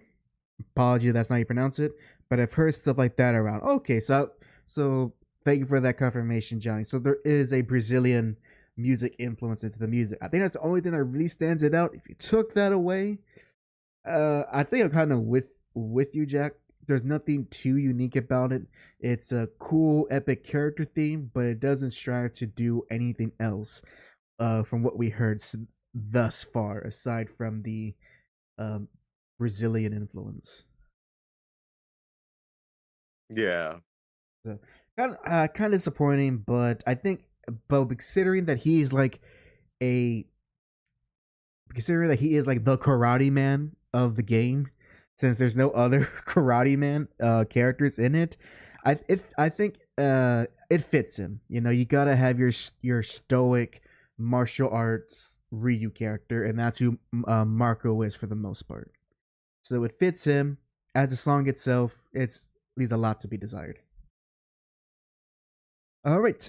Up next is the only other new character for this game, and that would be the newest Muay Thai fighter, that being Pricha. Speaking of Persona 5, that's Futaba. She looks a little bit like Futaba if Futaba worked out. Oh my god, Futaba is in here. Next, I'm gonna hear some jazz in there. Is it the hair or the glasses? Like, what is it primarily? Is it the glasses? I think it's the hair and the glasses together. It has, yeah, it's the hair and the glasses. It has to be both. If not, then it doesn't really. Futaba core. Futaba core, very Futaba core. Yeah. Yes. Next thing you're gonna tell me that she's very nerdy and like. Oh boy. Let me look her up. Yeah. Do go ahead, do that. A scientifically inclined girl. Mixes her science with Muay Thai and some boxing, resulting in a boisterous disposition on her part. Though she hates getting hurt, she endures it to further her research. Oh, okay, I see. Yeah, she's Futaba core. Very Futaba core. Everyone, get some Futaba core in your fashion. Put on some fake glasses with some thick rims. Put some highlights in your hair. Wear baggy clothes. And be like, I'm a programmer. Or I like to make spreadsheets. You know the fact that when I saw the Persona 5 anime, and it was like showing her like little special effects of how her programming stuff happens in the game. I saw Pi Games of all programming languages. I saw Pi Games as the engine for Mementos, which is kind of odd. It's kind of odd that Mementos is built off of Pi Games. I wanted to say that to quote Getty says, "Nerd." All right, let's listen to this nerdy girl who can kick our butts. And play it in 3, 2, 1. Play.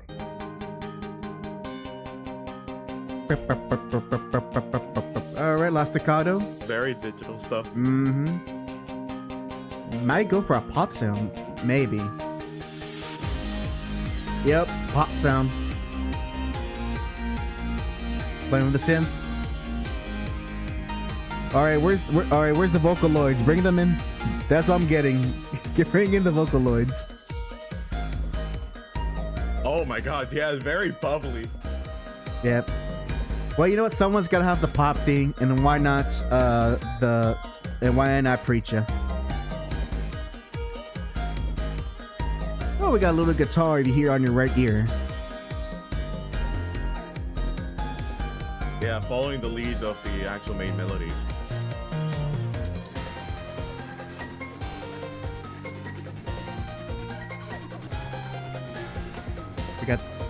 We got the pre-chorus, no, and then to the chorus.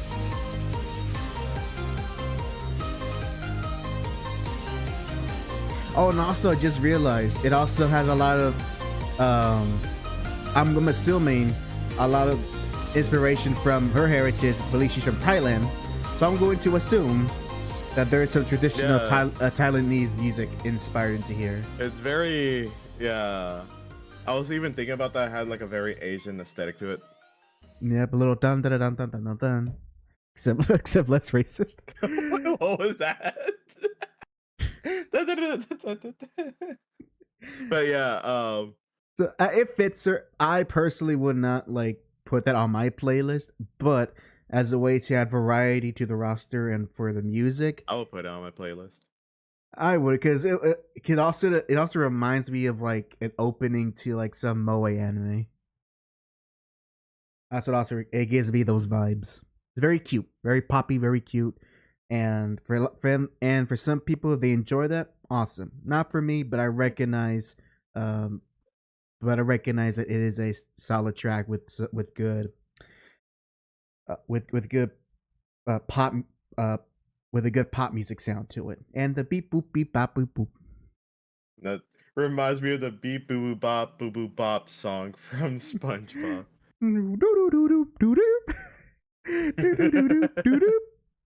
All right, so we're gonna go the opposite of Futaba Core, and we're gonna go with the real moe character of the game, T-Zoc. Morgana. Oh. Like Morgana Core. No, we're gonna get some T-Zoc cores. Let me get that ready. Definitely not King of Dinosaurs. We're gonna listen to some real cute music right now. I'm telling you. Now, speaking of, I'm gonna ruin a part of Marvel Rivals for you. It depends on if you really care enough for it or not. The voice actor for Galacta is Morgana's.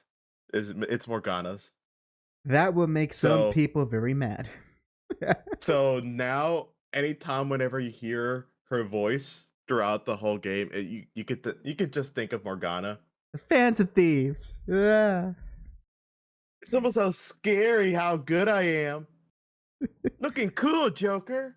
Looking cool, Spider. I love you. What was Anne's Phantom Thief name? Panther. I love you, Panther.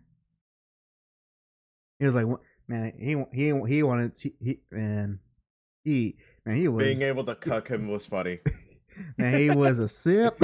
He was a sip. I didn't go that route because I wasn't too fond of Van. But we're not going to be going down the world of Persona 5 waifus. The best one was always Queen.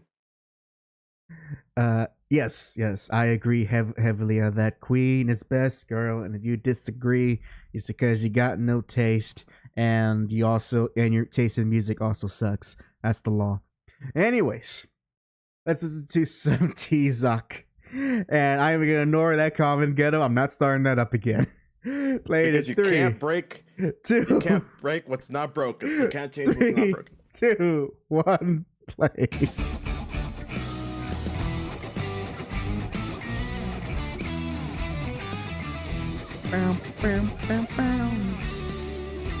No, you're wrong, Ghetto. All right. Here we got some bluesy hard rock.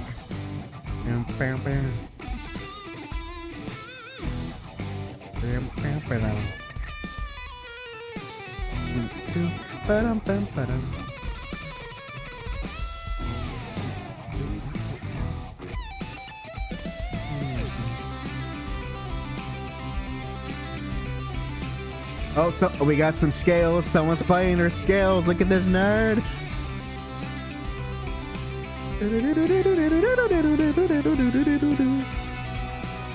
Oh, they go minor.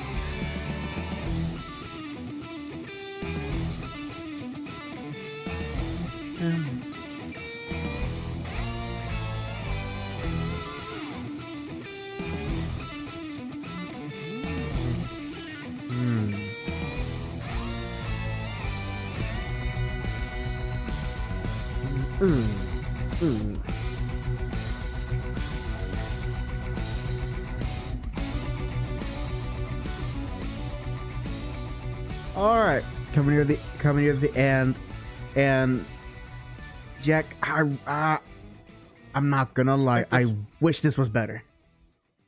I think this suffers the same type of fate as with Marco for me. That there's nothing sonically interesting. It's just kind of like middle of the road, kind of expected. Type of melody. Yeah, it's not expected. It is. I think the only thing I could say about, because I was kind of counting in my head. So a lot of, especially the first guitar riff that I kept repeating. It's syncopated, so that was interesting.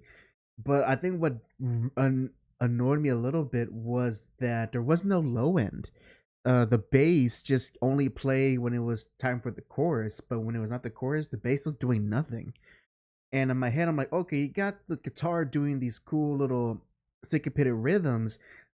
If and there's an empty low sound there, let the bass do something fun with that, but they didn't do anything. I thought they didn't do anything with that. And when it came to that solo, I mean, I would say it is cool. It was cool to hear, but at the end of the day, it's someone doing their scales. I feel like it's just like there's no movement. There's literally just no movement. It feels the same throughout the whole song. You're absolutely right. Because even with the oh my, I almost called her Futaba Core with Preacher. Even though that's not my jam, there was a clear movement of the music as it goes from the opening, you could say the opening verse, then into the pre-chorus, into the chorus. Here, I think because it lacks that low end to have a proper rhythm section going on so that it could transition to these different parts of the song, it really suffers, and it feels like the guitar is doing all the work with nothing to support it. Mm-hmm. So, damn it, T-Zoc. Well, wait. Well, I ain't gonna main you anyway, so there's no big deal. Like, I love my grapplers, but you're gonna definitely main Preacher. If you know what, if she's surprisingly good, I will. Otherwise, the character I'm eyeing is either gonna be obviously Terry, because Terry. Maybe Bijane. I want to give Vox Reaper a try, but hopefully, if Andy's in, I also want to do Andy, play Andy, I should say. So not a big creative choice there, but I'll try them all out. Maybe there's a character that might surprise me. Anyways, we are now down to the final 3 characters of the game of the current roster. I don't think it's the full roster. It's not the full roster because there's gonna be DLC characters down the line, but we're near the end of our character themes, and so we are going to our final 3.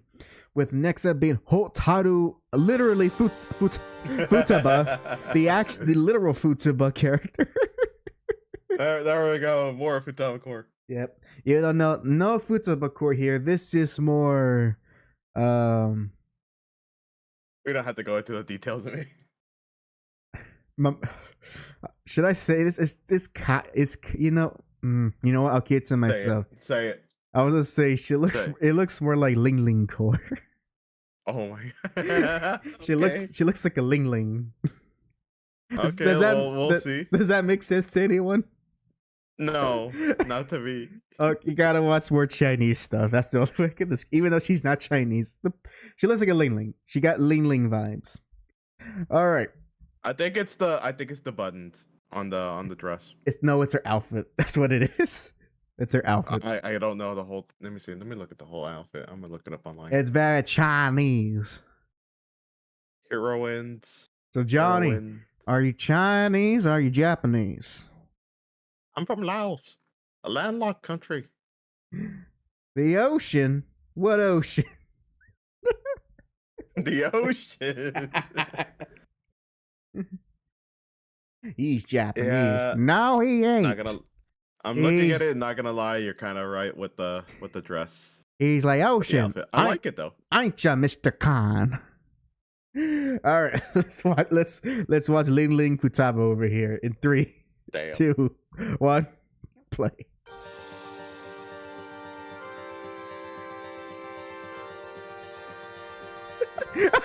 Pause. I gotta recount Scott. That's. Oh my gosh. This is a camera hack. Look at her. Read it for everyone to hear. Squinted eyes and put fake book teeth in it. Said she rook. God. I can't read. She rook right. God, it's killing me. She rook right. Ring. There, that's how you get him. Someone cancel hack. Oh, my agent sensitivity levels are below 0. Someone cancel him right now. No, don't cancel me. I promise to go to the nearest Shinto shrine and cleanse me of my sins. Chris has a terrible Scooby-Doo. It's so terrible for me. It just peaks the mic and like makes him disappear for a bit. Oh my god! All right, let me. Oh, I'm sorry, Hutaru. You were there from the last game. We're making these dumb Asian jokes. What am I talking about? She's not real. What am I apologizing? 3, 2, 1, play.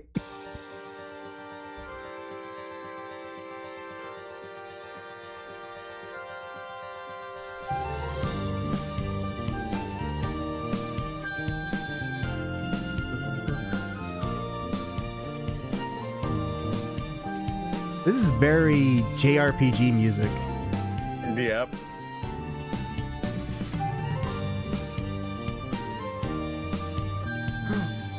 Okay, pause. When this is not, when this is done, I want to show you exactly what this song reminds me of. It's not 1-to-1, but it's so similar in how it is.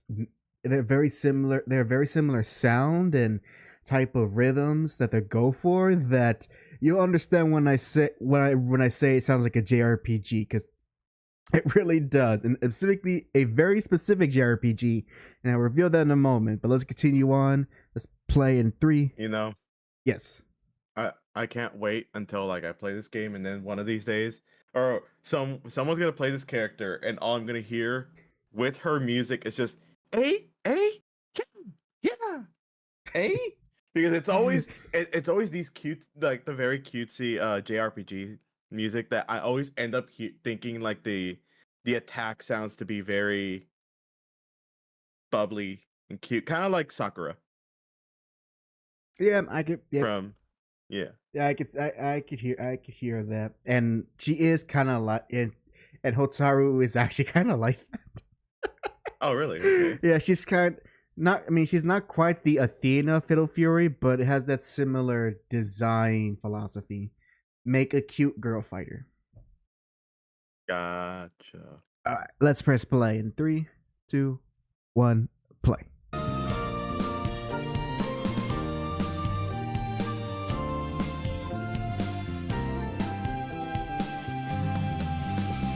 This really does remind me of something. I just can't put my finger on it. Oh, there's the Asian sound. It was right there.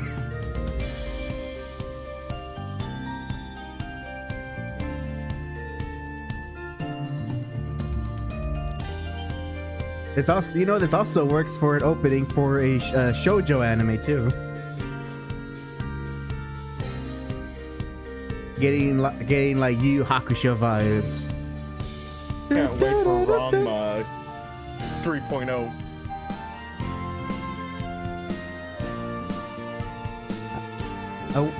I would say I do like it though. It does give me a back to that 90s sound, but for like JRPGs or anime with this type of very soft openings. It's very old school. They could say she's a returning character. That might be a good call. It's very old school. I do like it though. All right, now I like it. Now I'm gonna quickly do this. So I'm gonna show what this song reminds me of, just a little, because I know we're near the end, but I gotta do. So I'll do this very quickly. Let me see if I can find it, because actually it's from a game that not only that I have played extensively, but Jack, you also own it. It was one of my gifts to you. That should help narrow it down. Oh. See, and I know exactly. There we go. And you remember which specific area this song is played. So let me go ahead and share you the link so you can hear it yourself. Da-da-da-da-da-da. All right, so I'm sending to the sources, Jack.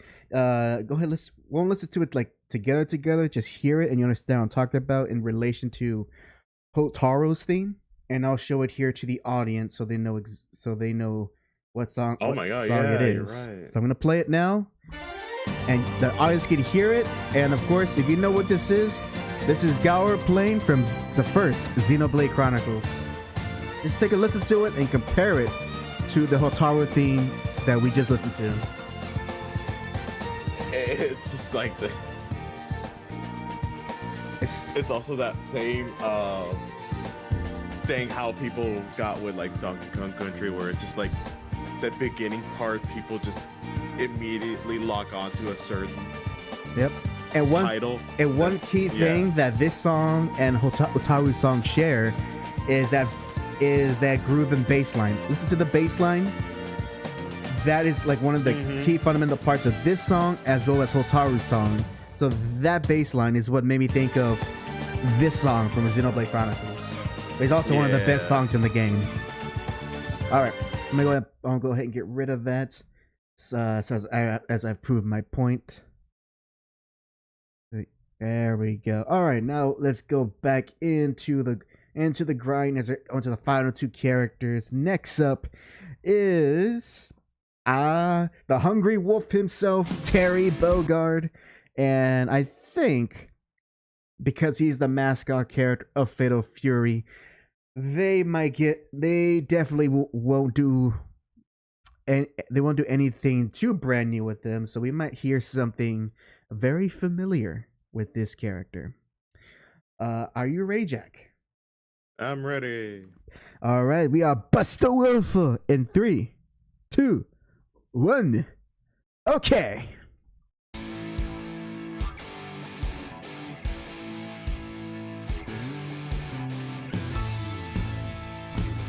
And if you are familiar with Fatal Fury, specifically the Goro, Mark of the Wolves, then you'll recognize that this was the main theme of the last Fatal Fury game.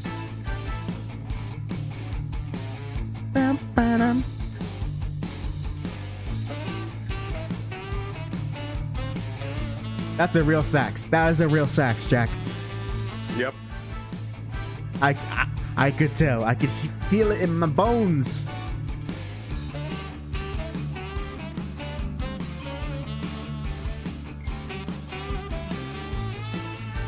That's where all their budgeting went. To that real sax. They couldn't afford the trumpets anymore. David, now I'm gonna whip out my sax to learn this.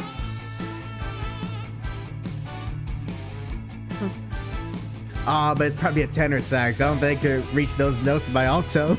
Not with that attitude. Oh well. No, it's physically impossible. I can play the notes, it just won't sound the same. Nothing's impossible. Not with FL Studio. Ooh. Yes. Ooh. It's almost like a slide guitar. Ooh, I'm falling off my chair. Oh my god. Give me more of that. These devs, they really do have a favorite instrument in his shows. The saxophone. Nah, it's always been the guitar. Well, cool. Well, of course. Most likely because the composer's probably a guitarist. Yeah. Oh, excuse me. I mean, there was Terry's song is killing me. I mean, there was even a little bit of guitar in Preach's song. Yep. So it's a classic song. So it's a classic song. I like it. Now, so I'm interested here as someone who's not familiar with Goro Mark of the Wolves, and you're just hearing it as a song as it relates to this game. What are your thoughts? I give it like an A or B tier. You know what? Fair enough. Is this a song you would not mind hearing on loop while you're doing a fight? Oh, for sure. I would love to hear this during a fight. It's very centric to a fight. Like it's definitely one of those where you can picture on a fight. Also, I do love the fact that SNK in general, it's not all of their music, but I like how most of their most well-known songs have a sax in it. Yep. Like with KO Web with the goodbye goodbye Osaka. I believe that's what it's called. That has like a very memorable sax part for that song. I promise, sure there's others, but all the ones I could think of at the time. Isaka, thank you, Ghetto, thank you. I knew it started. I wasn't sure it was Osaka, but I knew it was something like that. So thank you for the correction. Now Osaka is where we need to go one day, because this is not the kitchen of I think, what was it called, the kitchen or the food central? It was food central. I am not confident in my Japanese to do that. I'm certainly We can play charades. And I barely survived Tokyo. I don't know how I'm gonna survive Osaka. All right, let's go ahead now to the final character, who ironically was the first character that was revealed for Fatal Fury Seed of the Wolves, and that is the main character himself, Rock Howard. Going in, he's going in strong for the few seconds I've heard, but we'll wait for Jack to get ready. And you know, it must be a shame to be a Rock Howard fan, because even though he's a main character, he in all the games he's in, he is barely viable. Damn. Like, he's not viable. Like, he's literally a bottom tier in the game that he comes from. The only game in which he was remotely good was in a crossover game with Capcom vs. SNK 2. And in the KOF games that he's in, he's like okay. So since his inception as the main character of the Fatal Fury series to take over from Terry, he has been a kind of meh character in terms of like his actual fighting style. And the best part is SNK, they're like, nope, we're gonna design him as he is. We're not going to give him anything new or fix or give him any major alterations. He's gonna have his 2 counters. He's gonna have his projectile and his very weak what's that punch move that Terry does? I'm forgetting my head. Burning Knuckle? Yeah, and a very weak Burning Knuckle. Damn, I can't believe you forgot it. How did I remember you forgot it? I'm thinking on top of my head. Also, Gil corrects me. He says in the current KOF 15 tier list, he's actually an A tier, which actually I'm surprised. Oh, good. So he's actually finally being a viable character. It just took him. When did Gorilla come out? 1999. And KOF 13 came out in 2023. It took him 14 years for him to be viable. Don't worry, I'll be good. He's like a true main character. And he never aged in all that time. All right, let us play the song. Technically the longest song in character theme here. So let's see how well they use the full 2 minutes. Playing in 3, 2, 1, play.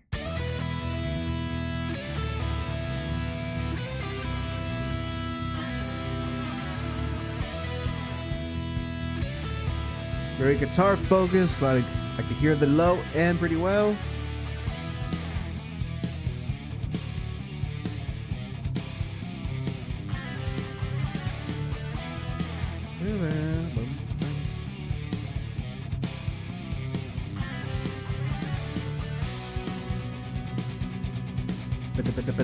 We got some alternate picking there. There's our lead.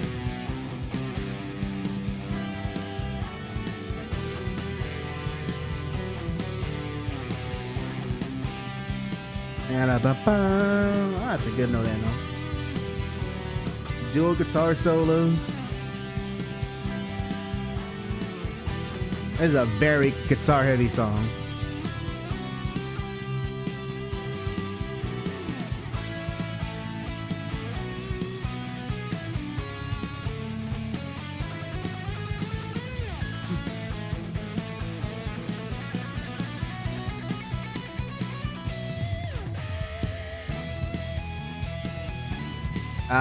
We got that major lift, and now things are looking bright as he's running to the future, going to win the day.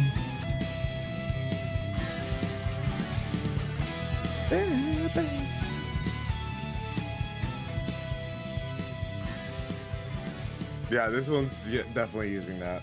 Yep, and it's definitely using the Royal Road chord progression to me. Hey, Gale says I don't know if I can hear it well. Gale says it's got that young shonen hero vibe. And I don't know if I heard it well, but it did sound like it was using the Royal Road chord progression that it's like famous for a lot of these type of. It's very possible considering that it's the theme for a main character, especially a young main character. So it's heroic and it's heroic. I do like how it does start off not like in a minor key, but it starts off in probably in the low end of whatever key it's in, and then you hear that transition to that major lift, and it's full on. Yeah, we can do it. Don't give up. Do it. Go rock. Go Raku. Go and all that. So I do like that there is a change into that. It is not just straightforward. Not just a straightforward rock song. That being said, this song probably has the most guitars out of all the songs. There's the rhythm guitar, and then you have a solo, then the dueling solos, and then at one point you had guitars on both ends of the left and right doing the double. What's that called? Double. As the boomers say, the chugs.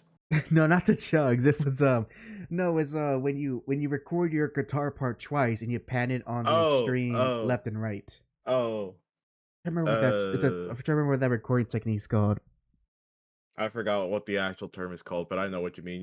You have one pan to the left and then the other one pan to the right to make it sound more spread out, full. Exactly. So there was a little bit of that in this song. Not a personal favorite, but you know what? It's honestly, you know what it is. In the same way that Terry's theme for you was like it's solid. This is all it's solid. Nothing much to really be like, yeah, and all of that. Just like, no, it's good. It works. That's it. Nothing much you can really divulge. Which ones are your favorites? Let's say top 3. Okay, top 3. It is gonna go. It's not in order, but top 3. We might have similar taste. It is Bijane, Vox Reaper, and for the number 3, just because, not because it's the most best song there, but because of my personal attachment to the song, will be Terry's theme. So Bijane, Vox Reaper, Terry. For me, I kind of liked Vox Reaper. I did enjoy Preaches, and I like Gato actually. Gato's was pretty good for me. You know what? That is a surprising one. I still can't get over the horns, but I can see it, and it definitely fits with the type of vibe and tone it's going for. So I can see that. So we're pretty much similar, except only thing that separates us, I have a little bit more nostalgia for at least the last Fatal Fury game. That's the only reason why Terry's thing is up there with the other like 3. My experimental stuff. Same here. That's why I put Vox Reaper up as well. Gale says his is the same. He said he will swap Vox for Mai. So he wants more cutesy songs, none of that experimental shit. He want his songs to be ko-o-y-e. If it's not ko-o-y-e, then why bother? All right. Well, that reached the end of our journey. So we thank you guys. How do you feel? How you feel about that, Jack? Based on all this music that we've listened to, does it? How is your opinion now on this upcoming Fatal Fury Sea of the Wolves? Has it encouraged you to want to check the game out even more, or do you feel still the same? Do you still feel the same before we listen to this music? I mean, I think I'm more inclined to try out the game. Yeah. It's always been like I mean, I was gonna buy the game either way, but yeah, I feel like I'm more justified on my purchase if I did purchase it. Right. And the only thing I wish though was that the soundtrack, which SNK has available to purchase, but only in the deluxe edition for the PS5. Huh. Yeah. So I might just have to get the soundtrack from alternative means, quote unquote. Yeah, even though I would love to actually own the official soundtrack. Maybe they might sell it separately down the line. I highly doubt it.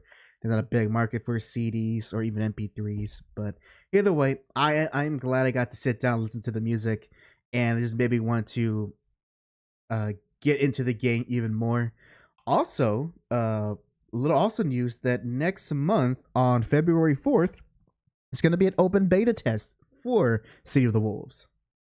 Ooh. So mark down your calendar, folks. At February 4th. I'm sorry. Oh, let me double check that. Yeah, I believe it's from. I'm sorry, I misread that. It's the thumbnail is too small. So let me look. Let me look at it a little closer. Where is it? Where is it? I'm sorry. Okay, yes. So it is from February 20th. As this guy was gonna say, February 20th to the 24th. That's my correction. So you have a total of 4 days to try out the beta. It's on all major consoles and on Steam. And of course, it's open beta test, so that means you can definitely try it out. You don't have to. You don't have. It's free for anyone to try. Again, February 20th to February 24th. Mark on your calendars if you're interested on playing this game. And with that, let us end tonight's episode. And before we do our individual announcements, I want to do a channel announcements and say that Jack and I are going to do another 4-week break. We have reached our reached the part of the schedule where we must take a break for our minds, our bodies, and mostly our social lives. So the JAC Show will be on hold for the next 4 weeks. Does that mean that there's nothing going to be on the channel? I'm actually considering, since we have at this point over 200 episodes, I believe it would be nice, especially for anyone new coming in, to get a taste of what we are with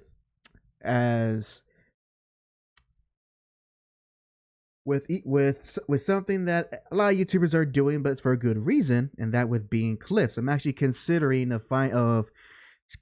going through our archive of episodes and finding moments to clip and put it on as separate videos, because by gosh, at this point we gotta have something to show. And I highly doubt, unless someone is really dedicated, that they're gonna want to binge listen or binge watch all 205 episodes of the show.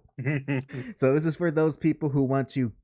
This is for the people to hopefully grow our audience, get new people in to interact with us, and of course be a more fun chat for y'all as you get to be with new people and enjoy our show.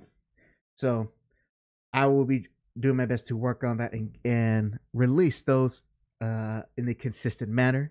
So that's for the general announcement. Jack, what do you have to announce on your end? Let's see. So I think if I'm correct, everything should be going as. Oh wait. Hmm. I don't know if I'll be streaming on Wednesday, but if I do, I'll let y'all know on my socials. As some of y'all, I made it like a soft announcement, but Thursdays are gonna be my days off when it comes to streaming. I'm gonna cut back on streaming and hopefully use that time to actually edit some of my content, whether it be some of the VODs into actual like short formed 30-minute videos for YouTube and the such. And